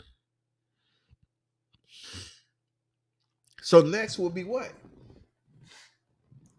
Fight Tyson Fury for the undisputed and get a nice little paycheck and continue to keep it moving and grooving. That's what I would say if I was in that. Like, okay, does he risk it fighting somebody else that's a top name? Or that's not a top name? Or he just go in there for the gusto, the heavyweight undisputed? I think he goes for the heavyweight undisputed, man.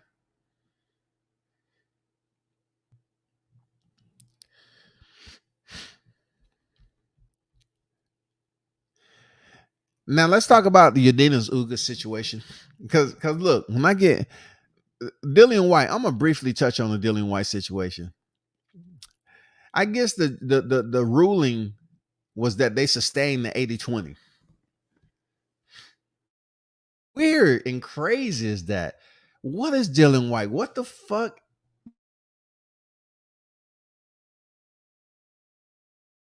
The befuckery is going on with Clown Central. Like 80-20. 80-20.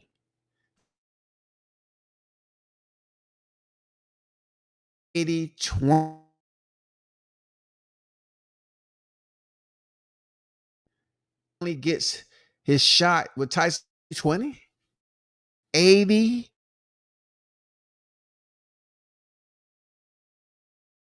Dennis Ugas, man.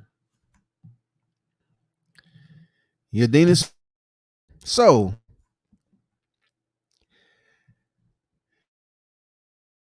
I have to take a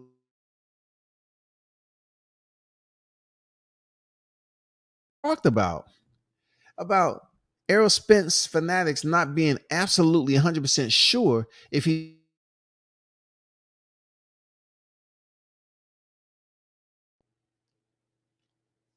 I put it out there that they're not sure if Errol Spence is going to be able to step into the ring in April and make fight camp against Shadina Ugas. And then listen, if he depends on if it's going to take place from January 8th to the time he puts in his last sparring session. Is he going to remain healthy in between? Now I'm hearing sort of the vibe that people are giving Yordenis Ugas a bit more credit now for possibly being an extremely dangerous opponent to Errol Spence Jr.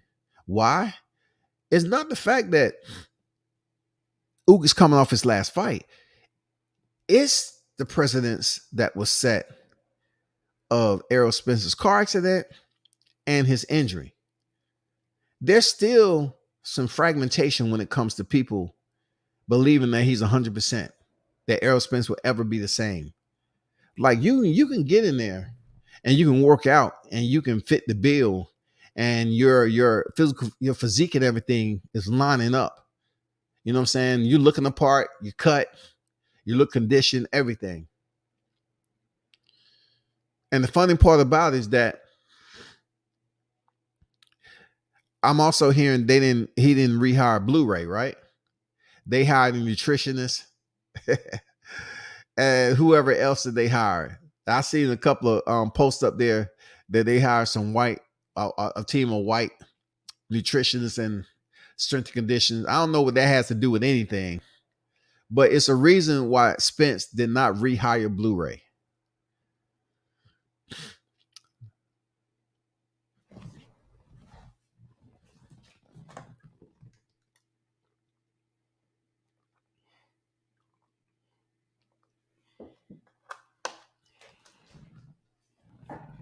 It's a reason, people. Look, I look at that shit, right? 700 push-ups before you go and train or spar or whatever. I understand going into the heat of combat when you're training already exhausted. I believe in that. I believe you can find out a lot about somebody if you work them out first, right? Take them through some different scenarios. Allow them to experience fatigue or impairment and send them into a situation where they have to defend their life. I'm totally on board. That's what I had to go through doing, several training regiments in the military, especially, coming out the gas chamber sometime and being able to fend off a knife attack or be able to defend yourself against a knife attacker or whatever. However the scenario played out. But yet, anybody who came out the gas chamber, that shit burns like a motherfucker. Your nose is running, your eyes is burning. And then you got to damn try to mind over matter, see where you at in order to basically defend yourself in combat. So I look at it in a sense where Blu-ray his mindset might be too much for Errol Spence because they may not believe that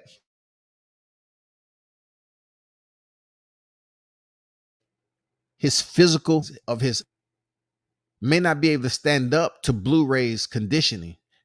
Like when you get ejected out the top of a car and land on pavement, it might be some areas to your body that's not the same. Do y'all know how important tendons and ligaments are? What holds the bones together? And which one of those holds the muscles together? People really don't understand the in-depth part of that. Soft tissue damage, ligaments, tendons, Very crucial. One holds muscles together, one holds bones together. To be ejected out of a car and landing on pavement, soft tissue damage outside of not having any broken bones can be very serious on you moving forward and being able to work out the same too. Why do you see certain people saying, well, damn, you know, I had to have certain knee surgeries, or I tore this ligament or this Achilles, or, I had certain situations where I re-injured the same thing. It comes a point in time where your shit don't operate the same. So when it comes to Blu-ray, having the bulk of knowledge that he has and the strenuous mindset, Errol Spence and Derrick James may not feel that that's damn conducive to his fighter.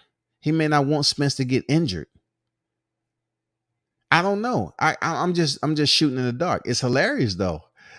That's just hilarious, dog. I'm not gonna lie, man. It's hilarious, dog.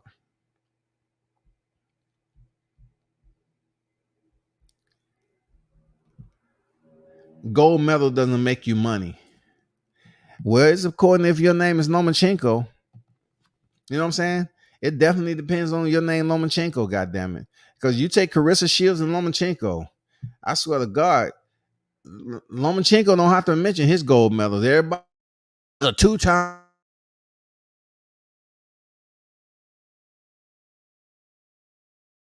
Who's out there? Would you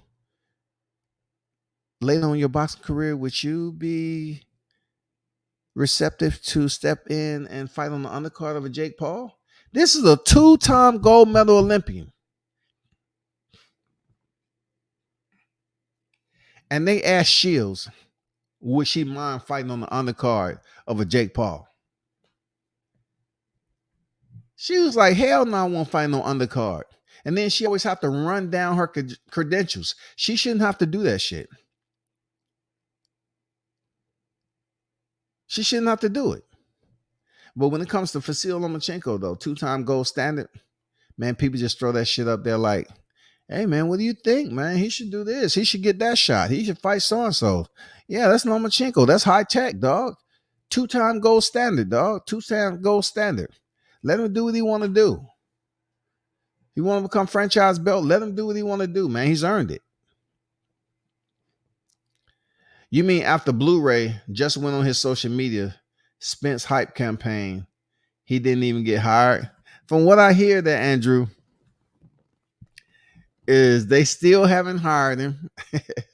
They have a team on deck already with the nutritionist.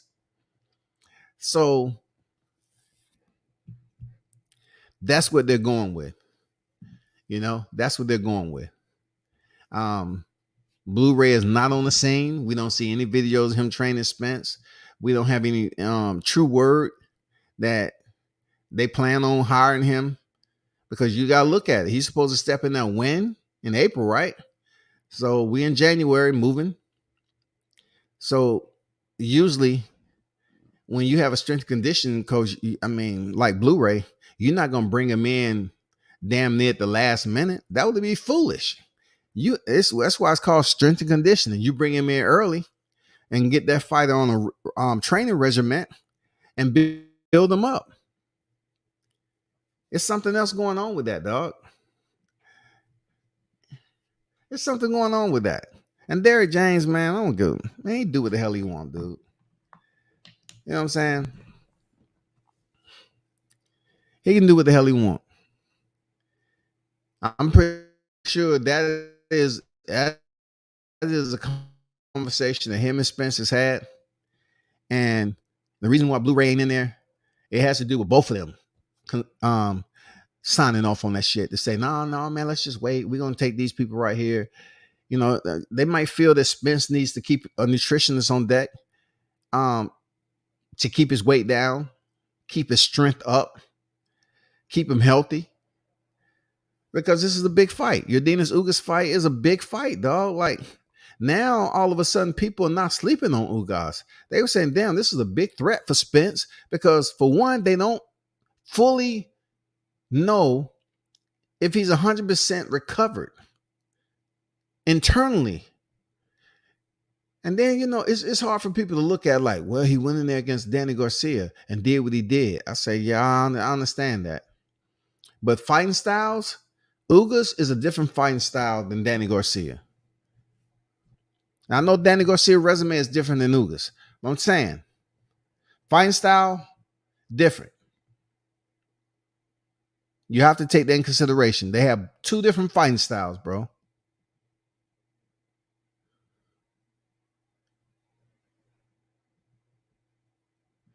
They want to give Ugas credit for being a Cuban fighter, a fighter that may be absolutely hungry more than the average because he's been overlooked several times. People didn't, really respect how he got the title, first of all. But the fact that he was still able to go in there and perform the way he did against Sean Porter and then the way he did against Manny Pacquiao, people looking at this fight, and you'll be a fool not to gauge what Mikey Garcia, was able to go the distance. Danny Garcia was able to go the distance. Sean Porter was able to go the distance. So we take some common opponents of Sean Porter.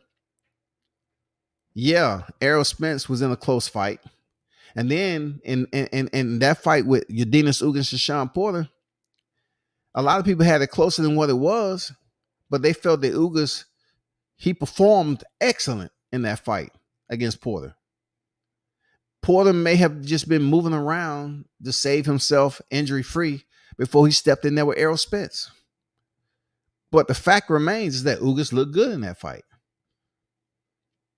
And he has a legend on his record in Manny Pacquiao, bro. He has a motherfucking legend on his record. The only other top name that was in this conversation in the welterweight division that has Manny Pacquiao right now would be Keith Thurman, the former unified champion. Keith Thurman. I still put Keith Thurman as a top name because he was a former unified champion, period.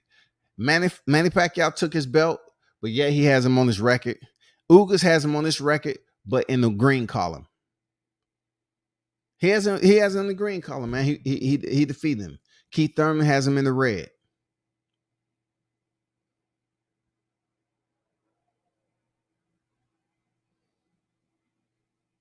We gonna have to figure it out, bro.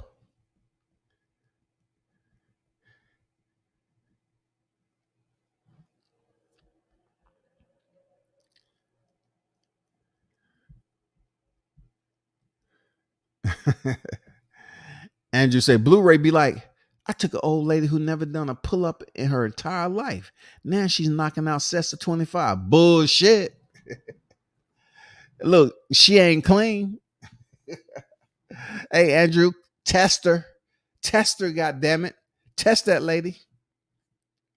You talking to somebody who damn near did pull-ups every day of my military career. Like, I love pull-ups.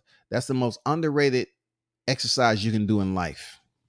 For real. But what it does is the tendons near your elbows, you do pull-ups, over and over again. You got to think about wrist, joint problems, and the tendon problems in your elbows, tendonitis in your elbow.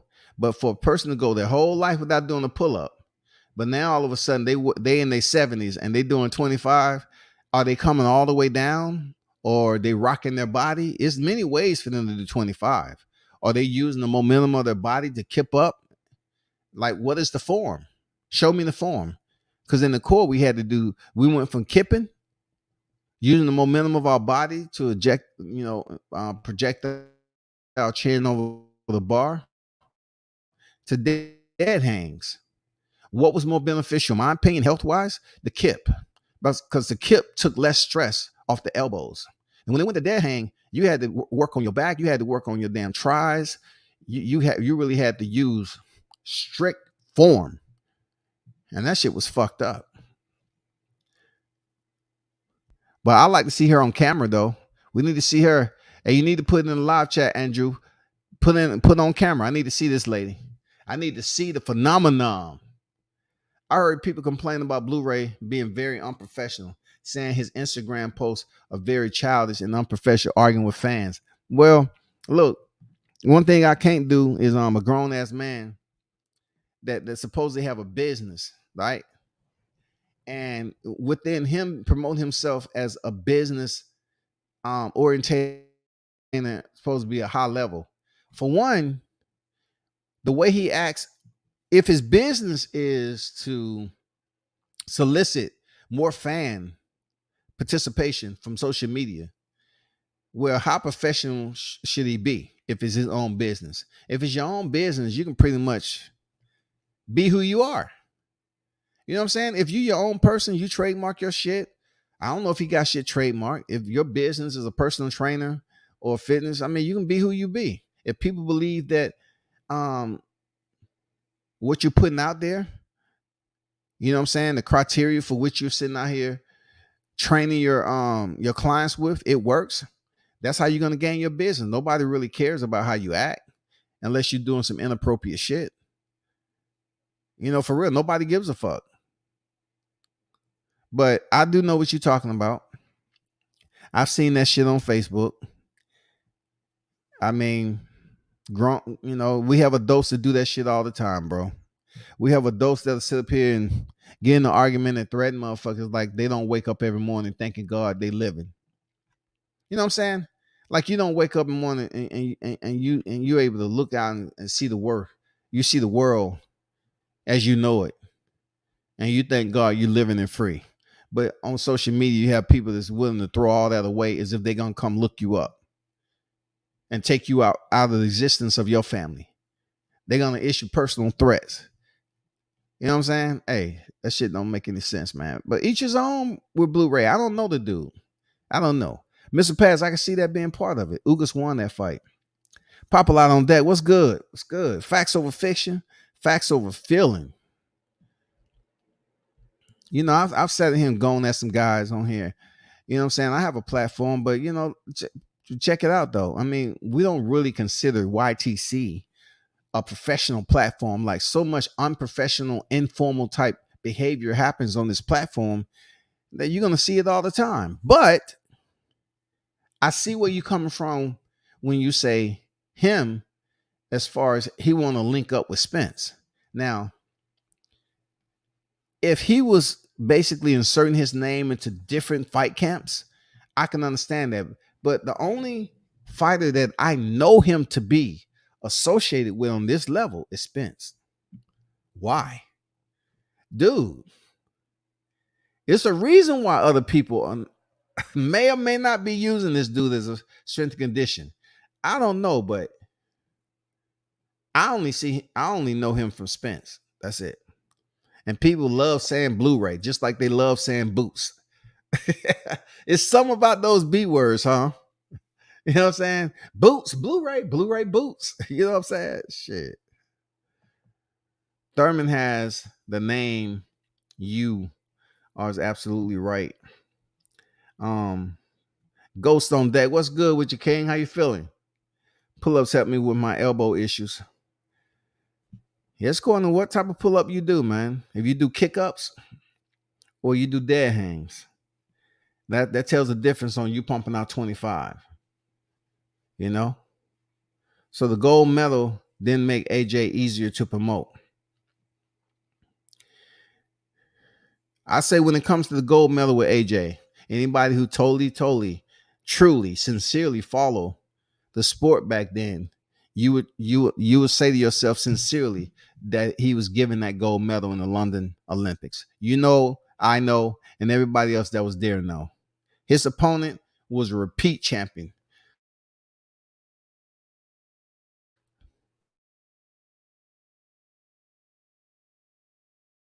Joshua. That he clearly lost that gold medal round in London.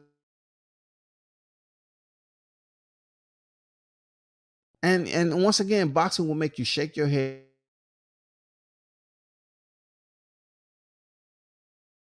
AJ the gold medal. And all the fighters we seen get screwed out of a freaking gold medal.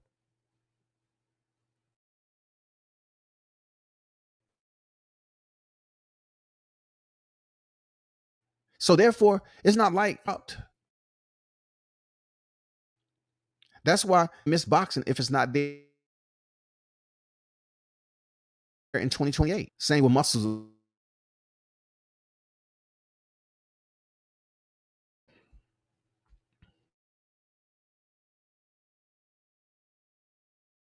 Real talk.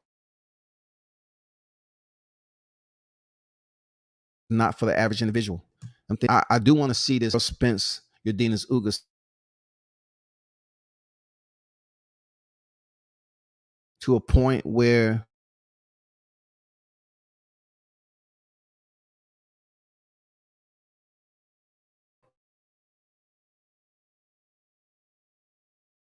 to Fox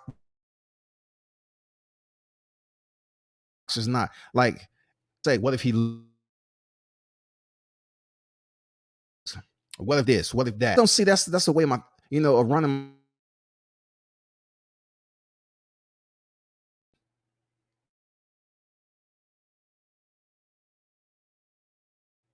with the mind. I'm not saying you can't think of the distractors and the negative variables.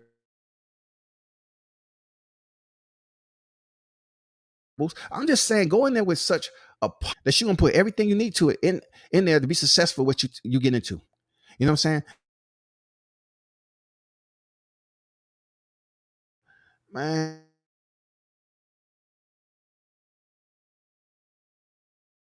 Oh God. What shoes I got on?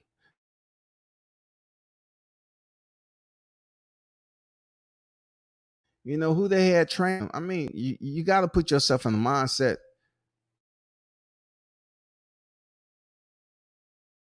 Be successful, bro. Everything you have to enforce that upon yourself.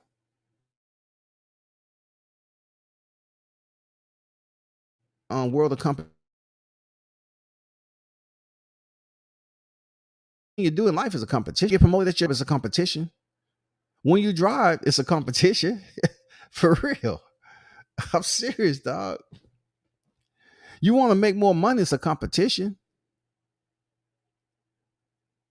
I mean, that just goes without saying. We live in a competitive world. Not everybody's built the same, but in the sport of boxing, man, this shit is very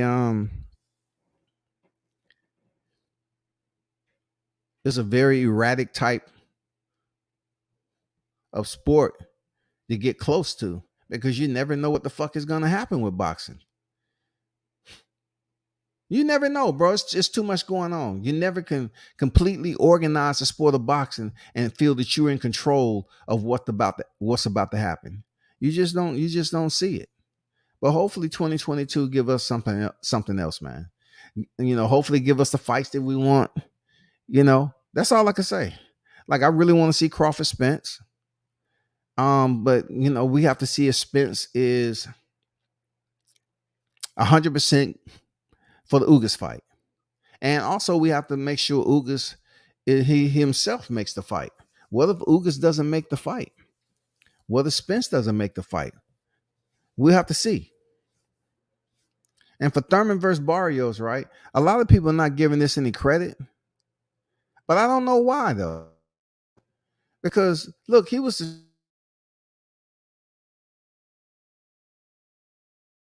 just not giving Barrios any chance of winning because they're not as familiar with Barrios at 47. But they was sure enough giving Mikey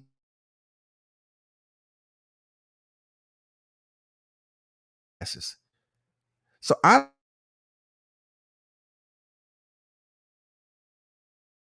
was been in act. They look back at the Keith Thurman, who was unified champion. So they kind of give him two shades, right? Lightly shaded of support that he was able to come unified of criticism. He was injured. He was out of the sport for quite some time, came back, and he didn't look too good against Manny Pacquiao. So heading into this fight with Mario Barrios, even though Barrios was stopped, they're saying that Barrios too small for Thurman, which is a lie. Barrios is going to fit in the 47 real nice. But as far as toughness, I wouldn't take that away from Barrios. Like, from what I seen him against Tank, he is tough. He's gonna feel even better at 47. And this might be a much tougher fight. I don't know, man. The only reason I don't know what type of Keith Thurman we getting. Like, Keith Thurman, where has he been, dog? Has he been walking on the motherfucking, where has he been again, man?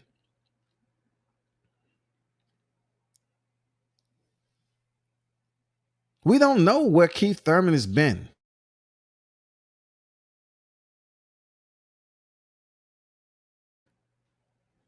Blame him. Keith Thurman is mad.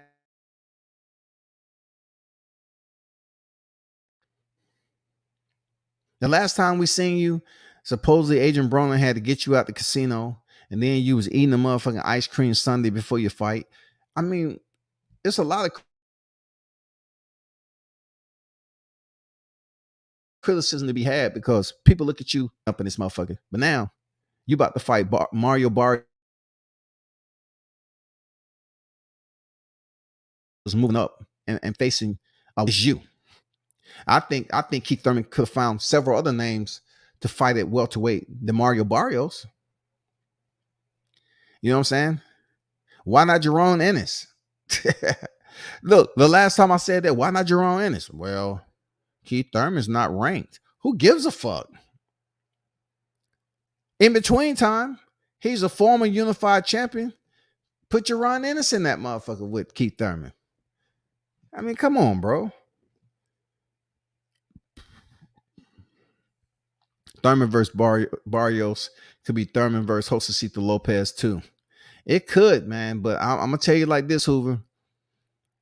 I give Josecito Lopez much more credit boxing skill wise than damn Mario Barrios. Now, I like Josecito Lopez, man. His boxing style. I like his boxing style, man.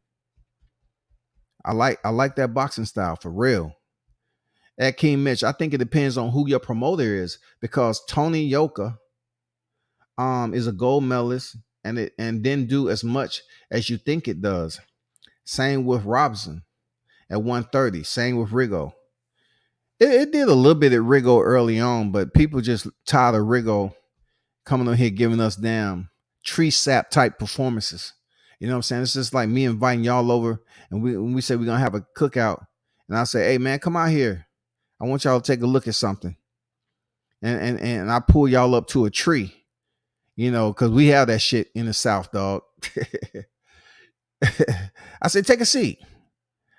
I want y'all to really focus in on how this pine tree produces sap. I just want y'all to take a look at it. That's like watching Rigo fight, dog. Rigo is extremely boring as a fighter, but yet, you look at how many wins and losses he had. You can't really criticize him except for his performances. You know what I'm saying? Yeah, he had the situation with Loma, but when it comes down to it, barely anybody talks about his gold standard because he's so boring as a fighter. Rigo is extremely fucking boring, dog. Who had moved up those weights just to make a little money. I think the goal can do things, but it's always going to. Thurman is a legitimate fight. Mario has a style to really test Keith for a combat fight. That's not a soft touch. I hope it goes well for dude, but let's see. I'm telling you, man, Mario Barrios is a tough dude, man. Serious, man. That's what I seen when I was at the fight.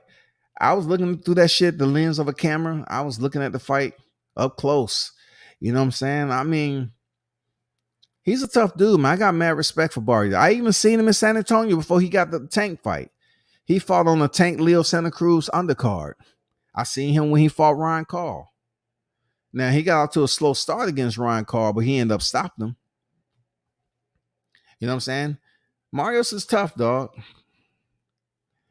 Marios is tough. I'm not saying he's gonna go over here and beat Keith Thurman, but he's tough. Man, I don't know who that is, bro. Exactly. Ghost people think gold medals turn you over a night star. No, not at all. Like you can come in this sport as a medalist, and people give you a little bit of credit here and there. But until you start performing and stacking away some very notable names in this sport, people are not gonna really show you attention like that. You know what I'm saying? You got to go in here with pure destruction. Look at Rashid Warren. He's been to the Olympics more than anybody. The only one to go to 3 Olympics.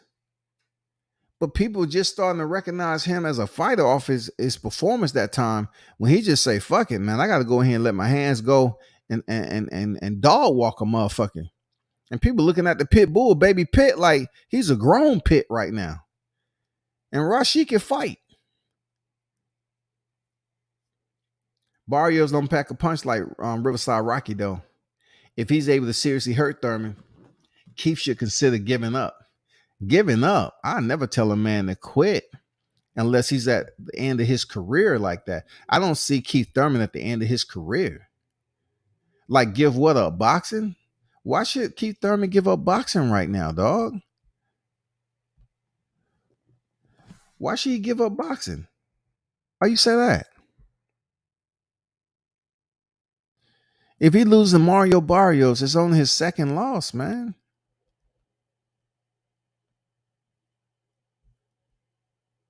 Why should he give it up if he loses, though?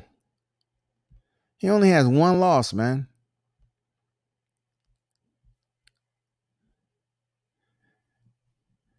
For real. He only has 1 loss, man. I'm not understanding what you mean, Mitch. He should just give it up. What you mean by that? Rigo is in his prime was not boring. He was dropping folks and getting KOs. What he did to Donaire was far from boring. Hey, I'm saying right now, bro. I'm not saying what he did in the past. I'm saying right now, bro.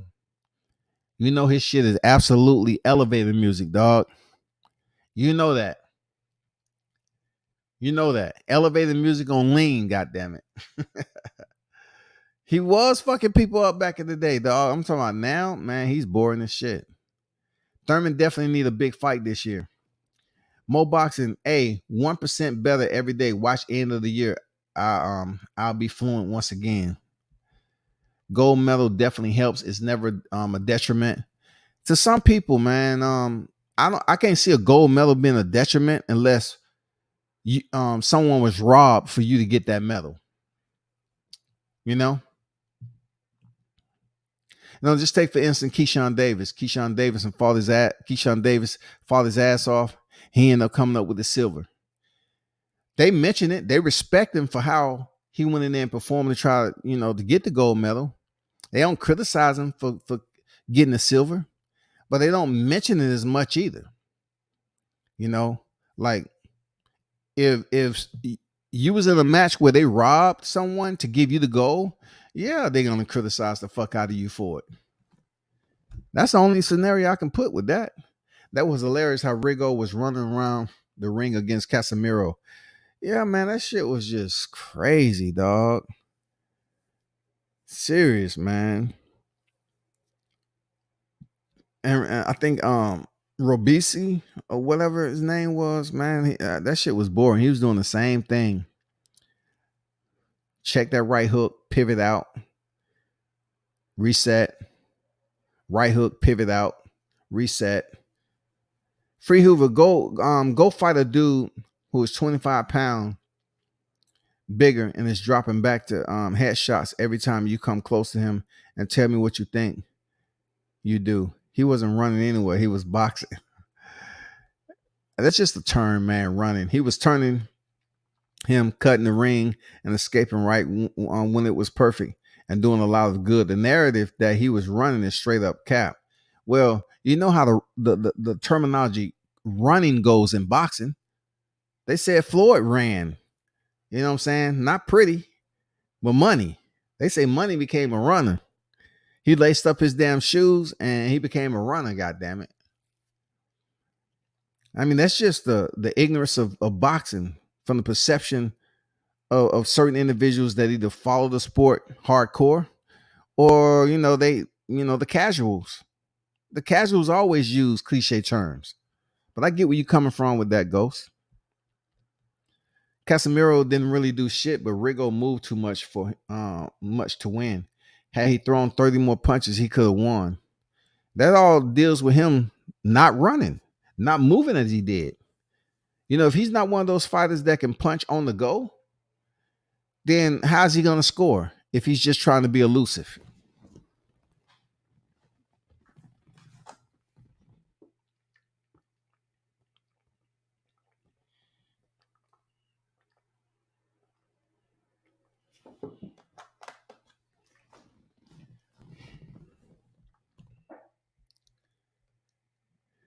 Big bro,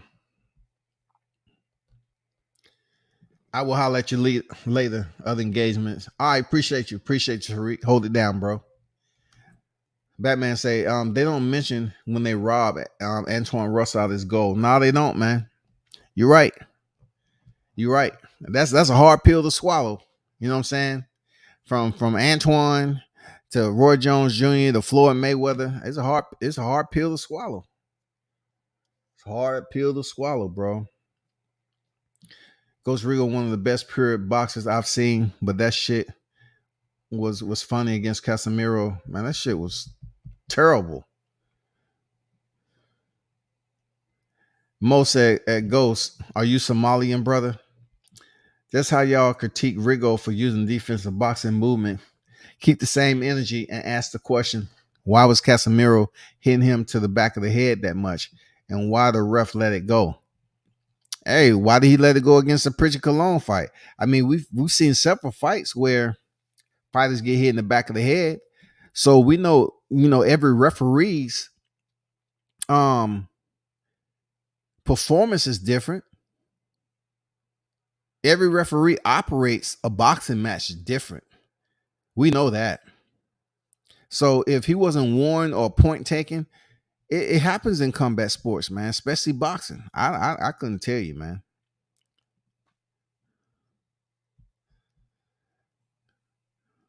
When Rigo threw that left hand, it looked good. He just simply did too much moving. Y'all question the wrong things. Rigo did what he had to do to make it home safely to his beautiful kids and wife. So if that's the case, now I'm not saying no, but I'm just saying when you come to a full contact sport fighting on this level, are you going to go in there and not give the fans a stellar performance each and every time because you want to make it home to your wife? No, that's just like me saying I don't want to go on deployments because I'm going to be away from my family. They tell me I got a 6 or 7 month deployment to a year. And I said, no, I want to make it home to my family. You got to go to combat. You got to go over in country for combat. I was supposed to say I want to make it home to my family. So when I'm over there in combat, I don't want to participate in any convoys. I'm not going on any convoys. I just want to stay in garrison to be safe, go to the chow hall. No, man, when you sign up for something that's going to put your life at risk, bro, you have to mentally change it over. Whoever your family is, your wife and whoever, they understand who they're getting involved with. So one thing, first of all, if they know what's ahead and you're going to somehow may potentially be injured, lose your life or whatever, that's what they sign into. So before you get to that point, you either bail out and you resign, you get up out of there and you say, let me go do something else. Or you stay in it because you feel it's enough money for it to be lucrative or put you in a whole nother pay scale. And you go out here and get it in. Now, the repercussions that come with the shit, it's not going to be lovely, especially in boxing, especially in the military. It's not going to be lovely. You might get the knock at the door for the wrong reason. You know what I'm saying? You might get the call for the wrong reason. That's what you knew, and that's what your family knew, signing up to something like that. The percentage of repercussion and consequences could leave you in a state of disability or even take your life. When you go over in country, you're not sitting up here saying I got to play everything safe. No, you don't have a choice. It's time for the roll out. You got to roll out. We have a meeting this time. Boom, let's go. Boxing, and we got fight camp. If you're trying to sit up here and be safe for your family, and you fighting for a title, how the fuck you gonna change levels and make more money for your family if you trying to then think about, oh, I need to make it home to my family? You're in a full contact sport, bro. A full contact sport. What does making it home to your family has to do with anything? You fight the best of your skills and ability, and hopefully you're able to walk up out of here without taking a beating to the point where you end up like a Maxim Dadashev or a Patrick Day, a Dong Koo Kim. It all depends, bro. I don't agree with. I don't agree with that mentality at all. Because if that was a situation, I would have went to the brig instead of going to combat. Every time they say you got a damn combat deployment coming up, oh, I don't want to do that, man. Oh, have y'all anybody heard Scotty? Y'all seen Scotty? And then I show up after the motherfucking shit is left the port. Hey man, where everybody go? No, they sending your ass to the brig for a missing movement.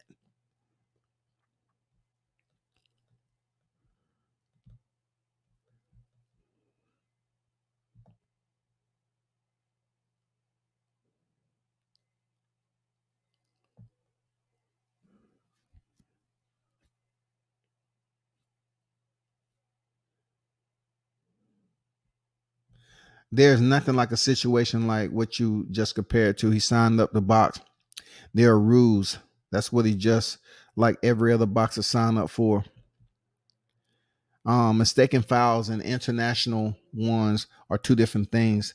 This was, intentional, my fault, intentional.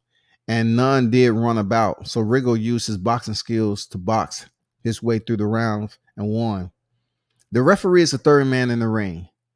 He is supposed to be the overseer. There goes. These referees are the same people that's having lunch with the commission. These referees are there working for the promoter.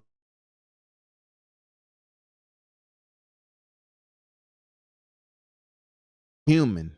So every human is going to behave different. Some of the things they're going to see in certain fights, it depends on who's in the ring, instruction and warnings, and take a point. And then others might let this shit go on and go on like they have goddamn cataracts.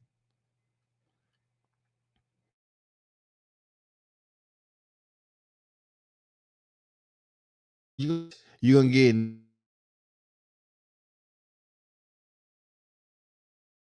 the hit in the head, back of the head. Third man in the ring does what they're supposed to do. They mediate efficiently to the point where no one loses their life.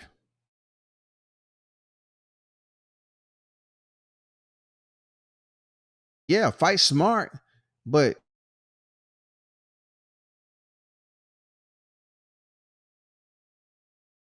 to go all hell and high water.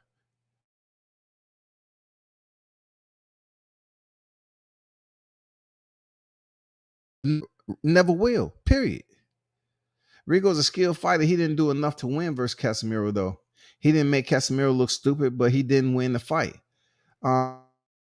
What's up, Jason Williams? What's good? He's on deck. Great analogy as well. Appreciate it. I wanted Rigo to win, but at a certain point, I was like, punch Casemiro a little ass. He didn't do that, though. He avoided punches amazingly. Too bad he didn't land enough.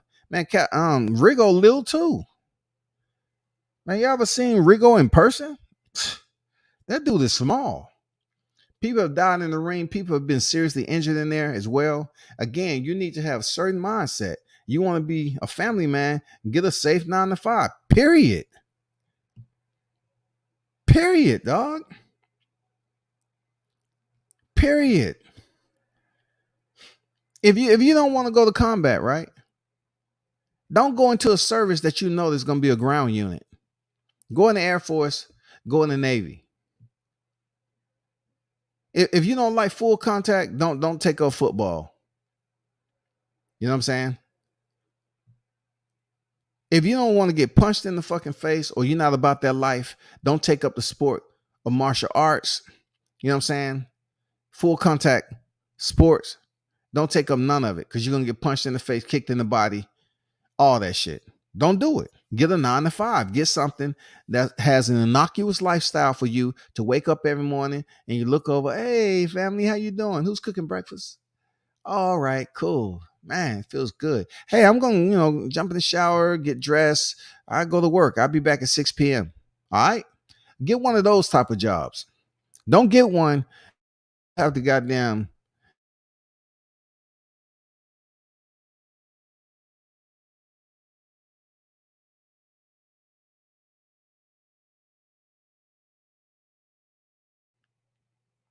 you think you don't get hit in the back of the head and let realistic. Do you like getting hit in the back of the head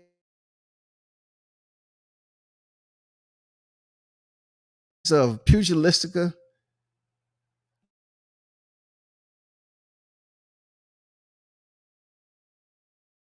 of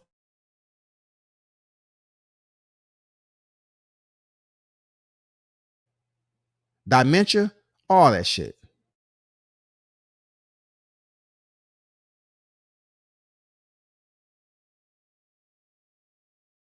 And different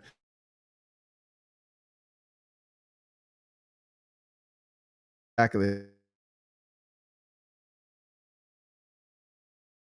illegal shots. It's to what?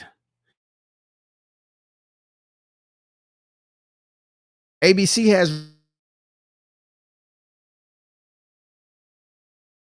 all over the fucking place, but boxing don't have by the ABC. Who does the ABC abide by? There can be rules all over the place, bro. They're consistently across the board. How's it going to be delegated effectively, bro? Just because you say it's an illegal shot, if the ref the call, then you fight on, right? We've seen referees that's absolutely poor in judgment. They'll give warning after warning after warning after warning. It's just we don't have enough fighters ending up like Pritchard Cologne. That's not enough.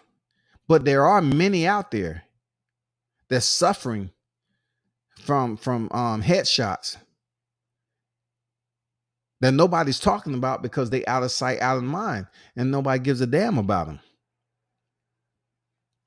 I don't know about that, bro. Like, there's a clear rule. Boxing isn't clear, dog. Boxing is dirty and has a film across it. That shit is foggy. What is clear about boxing, dog? I'm not saying you don't know shit about boxing. I'm not saying that, Ghost. I'm saying, what is a clear rule, bro? What do you mean by that? A clear rule. And hitting the back of the head, the ref did not do that. What he was supposed to do. Didn't for multiple rounds. So Rigo started to do what he was supposed to. Use his skills in box. Just like the ref that stopped the fight between Kaladas versus Victor. No doubt he was paid off. That's a clear rule. Clear rule. You can't be paid off. Clear rule, bro. There was rules in boxing. Ain't none when it's war. The whole comparison. Oh, there's rules of engagement, bro. That's rules of engagement, Ghost. Yes, sir. You just can't just because you see an individual walking down the street with an AK because that's what you saw over there.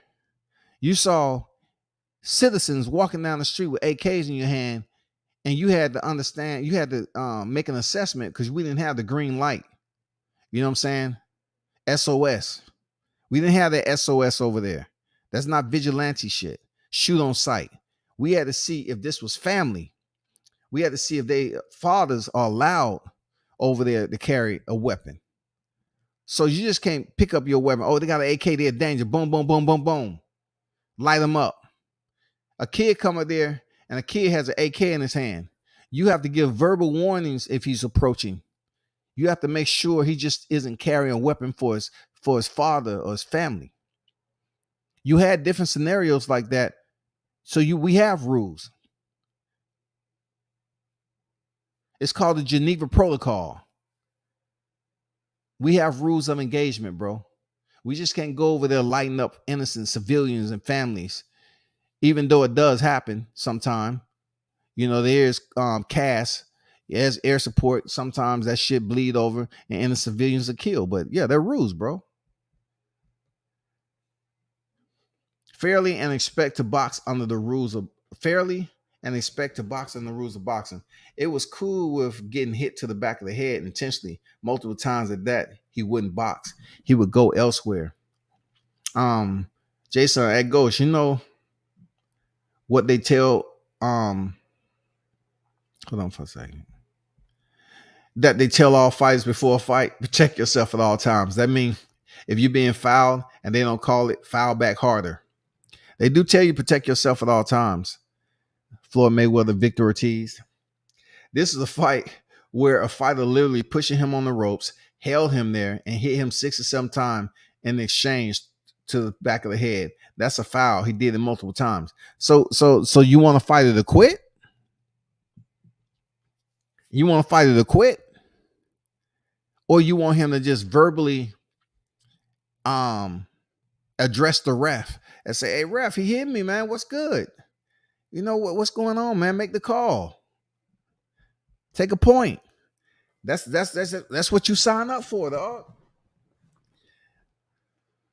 You can't expect shit, but the other fighter trying to kill your ass. We all know refs ain't shit. Rigo been fucked over way too many times to be expecting some shit. Ghost, I'm speaking in general, not for that one specific fight. The issue with rules is what you should be questioning, not calling the fighter boring or blaming the fighter for shit when you know it's the ref who didn't do the job right. Speak on that. I will say this. I can call a fighter boring because every fighter's mentality when they split the ropes isn't all in. There's fighters that take their time. You know what I'm saying? They have a method to the madness, so to speak. Every fighter's intensity level is different. Some fighters are fast starters, slow starters. Everybody thinks differently. We're wired different, especially when it comes to danger that's presented. Everybody responds different. Contact sport is one of those competitive sports where you have to gauge your opposition at times. Especially when you increase your level of competition, you're going in there to continue to win. If you're not a journeyman, a Reggie Strickland, you're going in there to win, right? You're going in there to win. So if the referee isn't doing his job, all you have to do is speak to the referee and say, ref, he hit me in the back of the head. And then in between rounds, you tell your corner, hey, can you talk to them? That guy's hit me in the back of the head. That guy's hitting me in the back of the head. But there are boring ass fighters that's out there. And I do believe Rigo has some boring ass fights, dog. As of recent.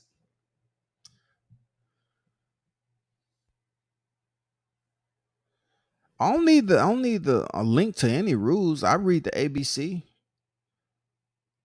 I read it, dog. You think if boxing was operating under the strict standards of what the rules are, it wouldn't be so many complaints out here, especially when we talking about this YTC content creators? No. If it was abiding by these so-called rules, they would be much more in effect and people wouldn't have so much criticism about boxing. But when it comes to this sport, people have so much criticism because of corruption, bro. You know that. I know that. And everybody else do. Be honest, when people create rules, there are people that try to go around them, period. The fighter is responsible for setting the real rule in there.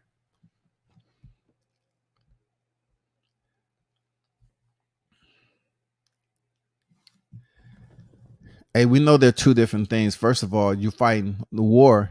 Even though you're fighting as a unit, you still, as an individual, your participation to that unit could mean life or death, right? You're still going out there to basically carry out a mission accomplishment.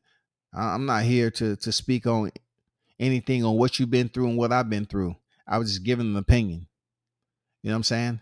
But when it comes to boxing, You seem to have been in the sport for a length of time to understand that it don't matter what the rules are. Shit that we see in person. Let's start with the wrapping of the hands first of all. Why are there people that say in the commission, but yet these fighters are able to split the ropes and they have fucked up hand wraps and gloves? Are we going to talk about the rules? I mean, we're going to talk about the rules. A fighter's getting in there that's not even fully medically cleared. We're going to talk about the rules of fighters popping dirty and being able to still fight. Fighters popping dirty and having levels that they was popped for increase to satisfy whoever was making that money in the sanctioning body that's promoting that fight. I mean, a sanctioned body that's a part of that promotion for the fight. Let's start with the gloves, the equipment. Let's get past the cheating factor of all of it. Not to mention what happens in the ring. Let's get past the rules that says a commission should be there, right? To witness the wrapping of the hands. Why are the wrappings of the hands so fucked up and people be cheating from back in the locker room? I mean, man, you got to put that in perspective. Boxing is not one of those sports that is sacrilegious, man. They don't live off a base of morals and principles. They're not sitting up here living strictly by the scripture. Motherfuckers, the wild, wild west, dog. Boxing is the wild, wild west, bro. Period. I understand people who support it hard, but boxing is the wild, wild west. I'm not here to compare, where you've been in war and all that. I'm telling you that you do have some boring ass fighters. You do have some fighters that go in there and compete for legacy and they take it serious. And within those fighters going in there and competing at the highest level, they're going to carry out the tactics and the game plans as they see fit. Sometimes it might be boring. Let's just look, for instance, Shakur Stevenson when he fought Nakathila and Toka Conclari. Come on, man. That shit was boring to some people. But that's not the same way he fought Jamel Herring.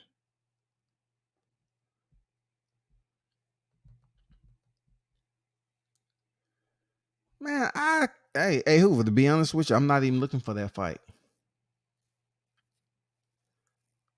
I'm not even looking for it, but I'm just being honest. I'm not even looking for it.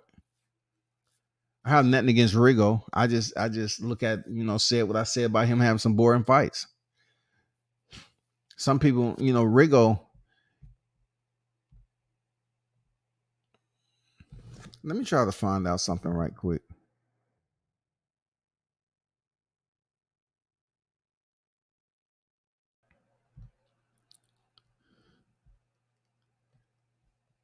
So Rigo's 41 years old right now. Oh man, I'm up here. Ghost up here defending Rigo. Famously, goddamn. Rigorously Rigo. Rigo didn't complain multiple times. That's his fault. He should have complained. What does that have to do with the rules, though, Ghost? What does that have to do with the rules? You say it's clear rules. Clear. If it's clear rules, is it transparent enough for the referee to enforce those rules so it won't be a problem and disappoint fans like yourself? Is the referee's duties transparent during the boxing match to make sure it runs smoothly? Is it that way across the board? It will never be that way across the board. Never. His mistake is he should have taken what Roger Mayweather said more seriously. People don't know shit about boxing. Sadly, folks do know how to score a fight nowadays. So start with them. I'm with it. Speak on it. I bet you I'll be here speaking on it with you. The commission, I mean, I'm speaking about what I know from being on site and everything else, probably just like you have. So I've seen commission in certain places, and I haven't seen them in certain places when they're supposed to be there. So being in a media and I attend the fights, I'm not going to get into grave detail about what I've seen in certain promotions because therefore people go out here. It's not the fact that you have these people tuning into your channel. You have people running back and tell about shit you talked about. And so you won't get credentials no more. That's the lay of the land on this YTC shit. You give people details and they run back and shoot anonymous letters. Oh, this what I timestamp. I screen recorded this. You might not want him, covering your fights no more. I'm just telling you. I've seen this shit not the way it's supposed to go down per the rule book. The commission is not where they're supposed to be, and they're not paying attention to detail. It's not strict attention to this shit. Like the Deontay Fury, they had like that shit was impossible for his gloves to be tampered with. They had like it was impossible because the fight was in Vegas.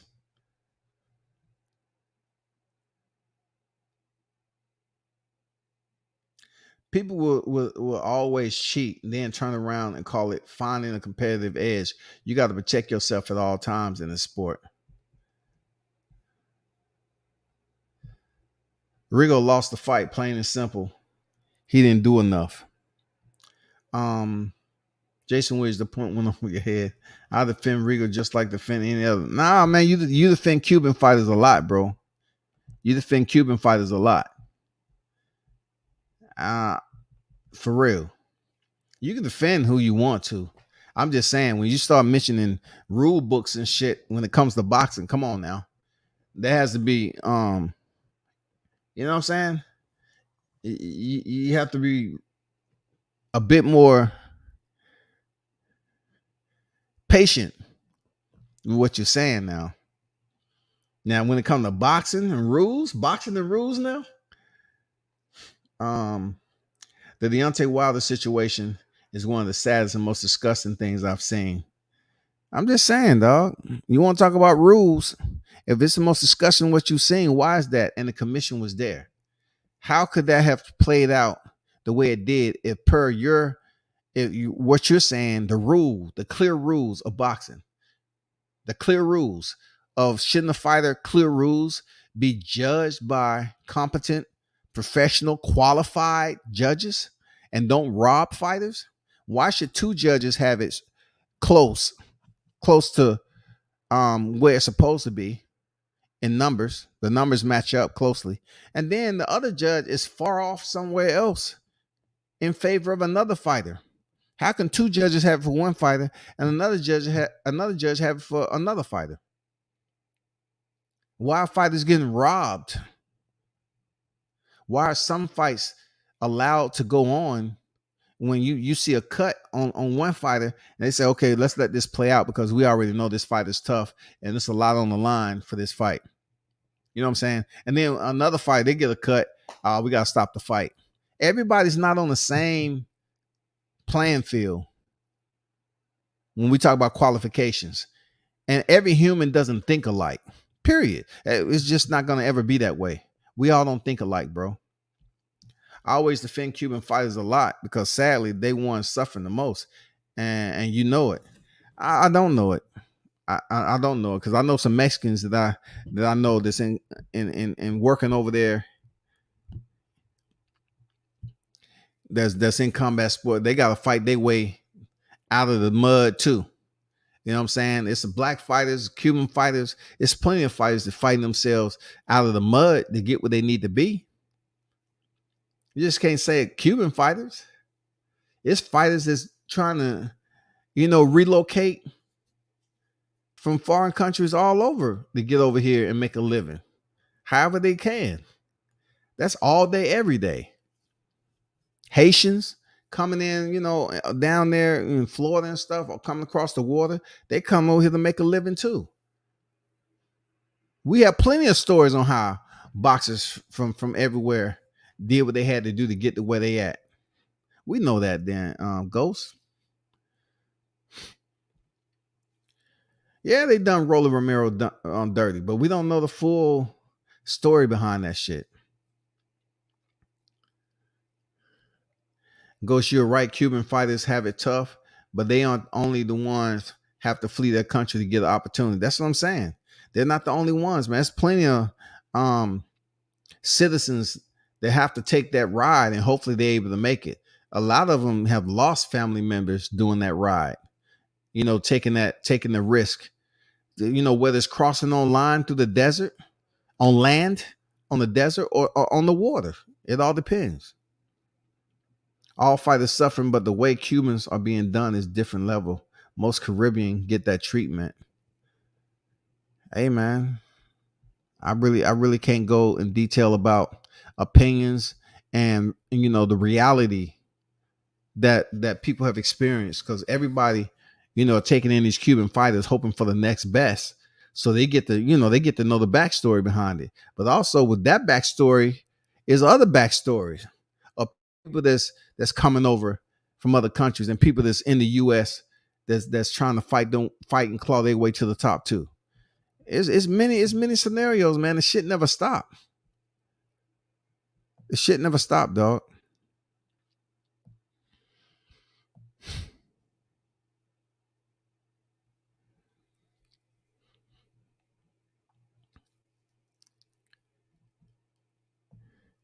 I would like to know when Deontay Wilder's coming back, though.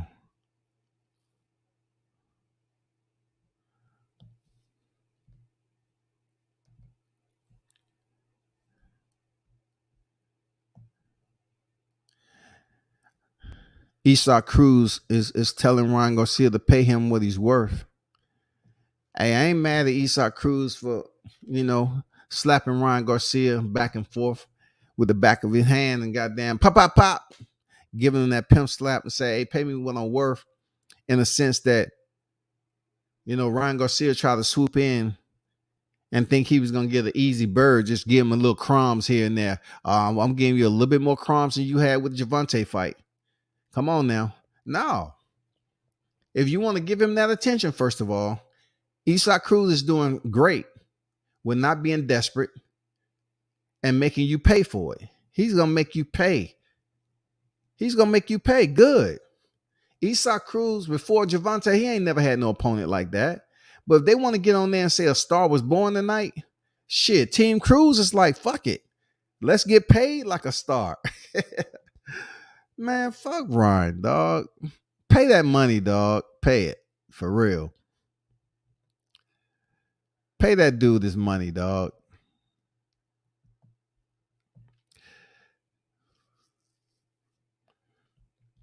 But they're trying to get Ryan to pay more money, though.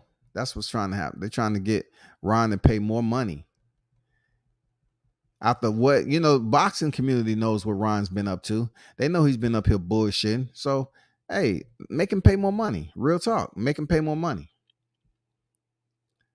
But people, I'll be on a little bit later, man. Appreciate y'all for pulling up, man. Everyone who's in the live chat, much appreciation. Salute. I'll be back on a little later. Turn up and tune in to World Combat Sports. I'm out.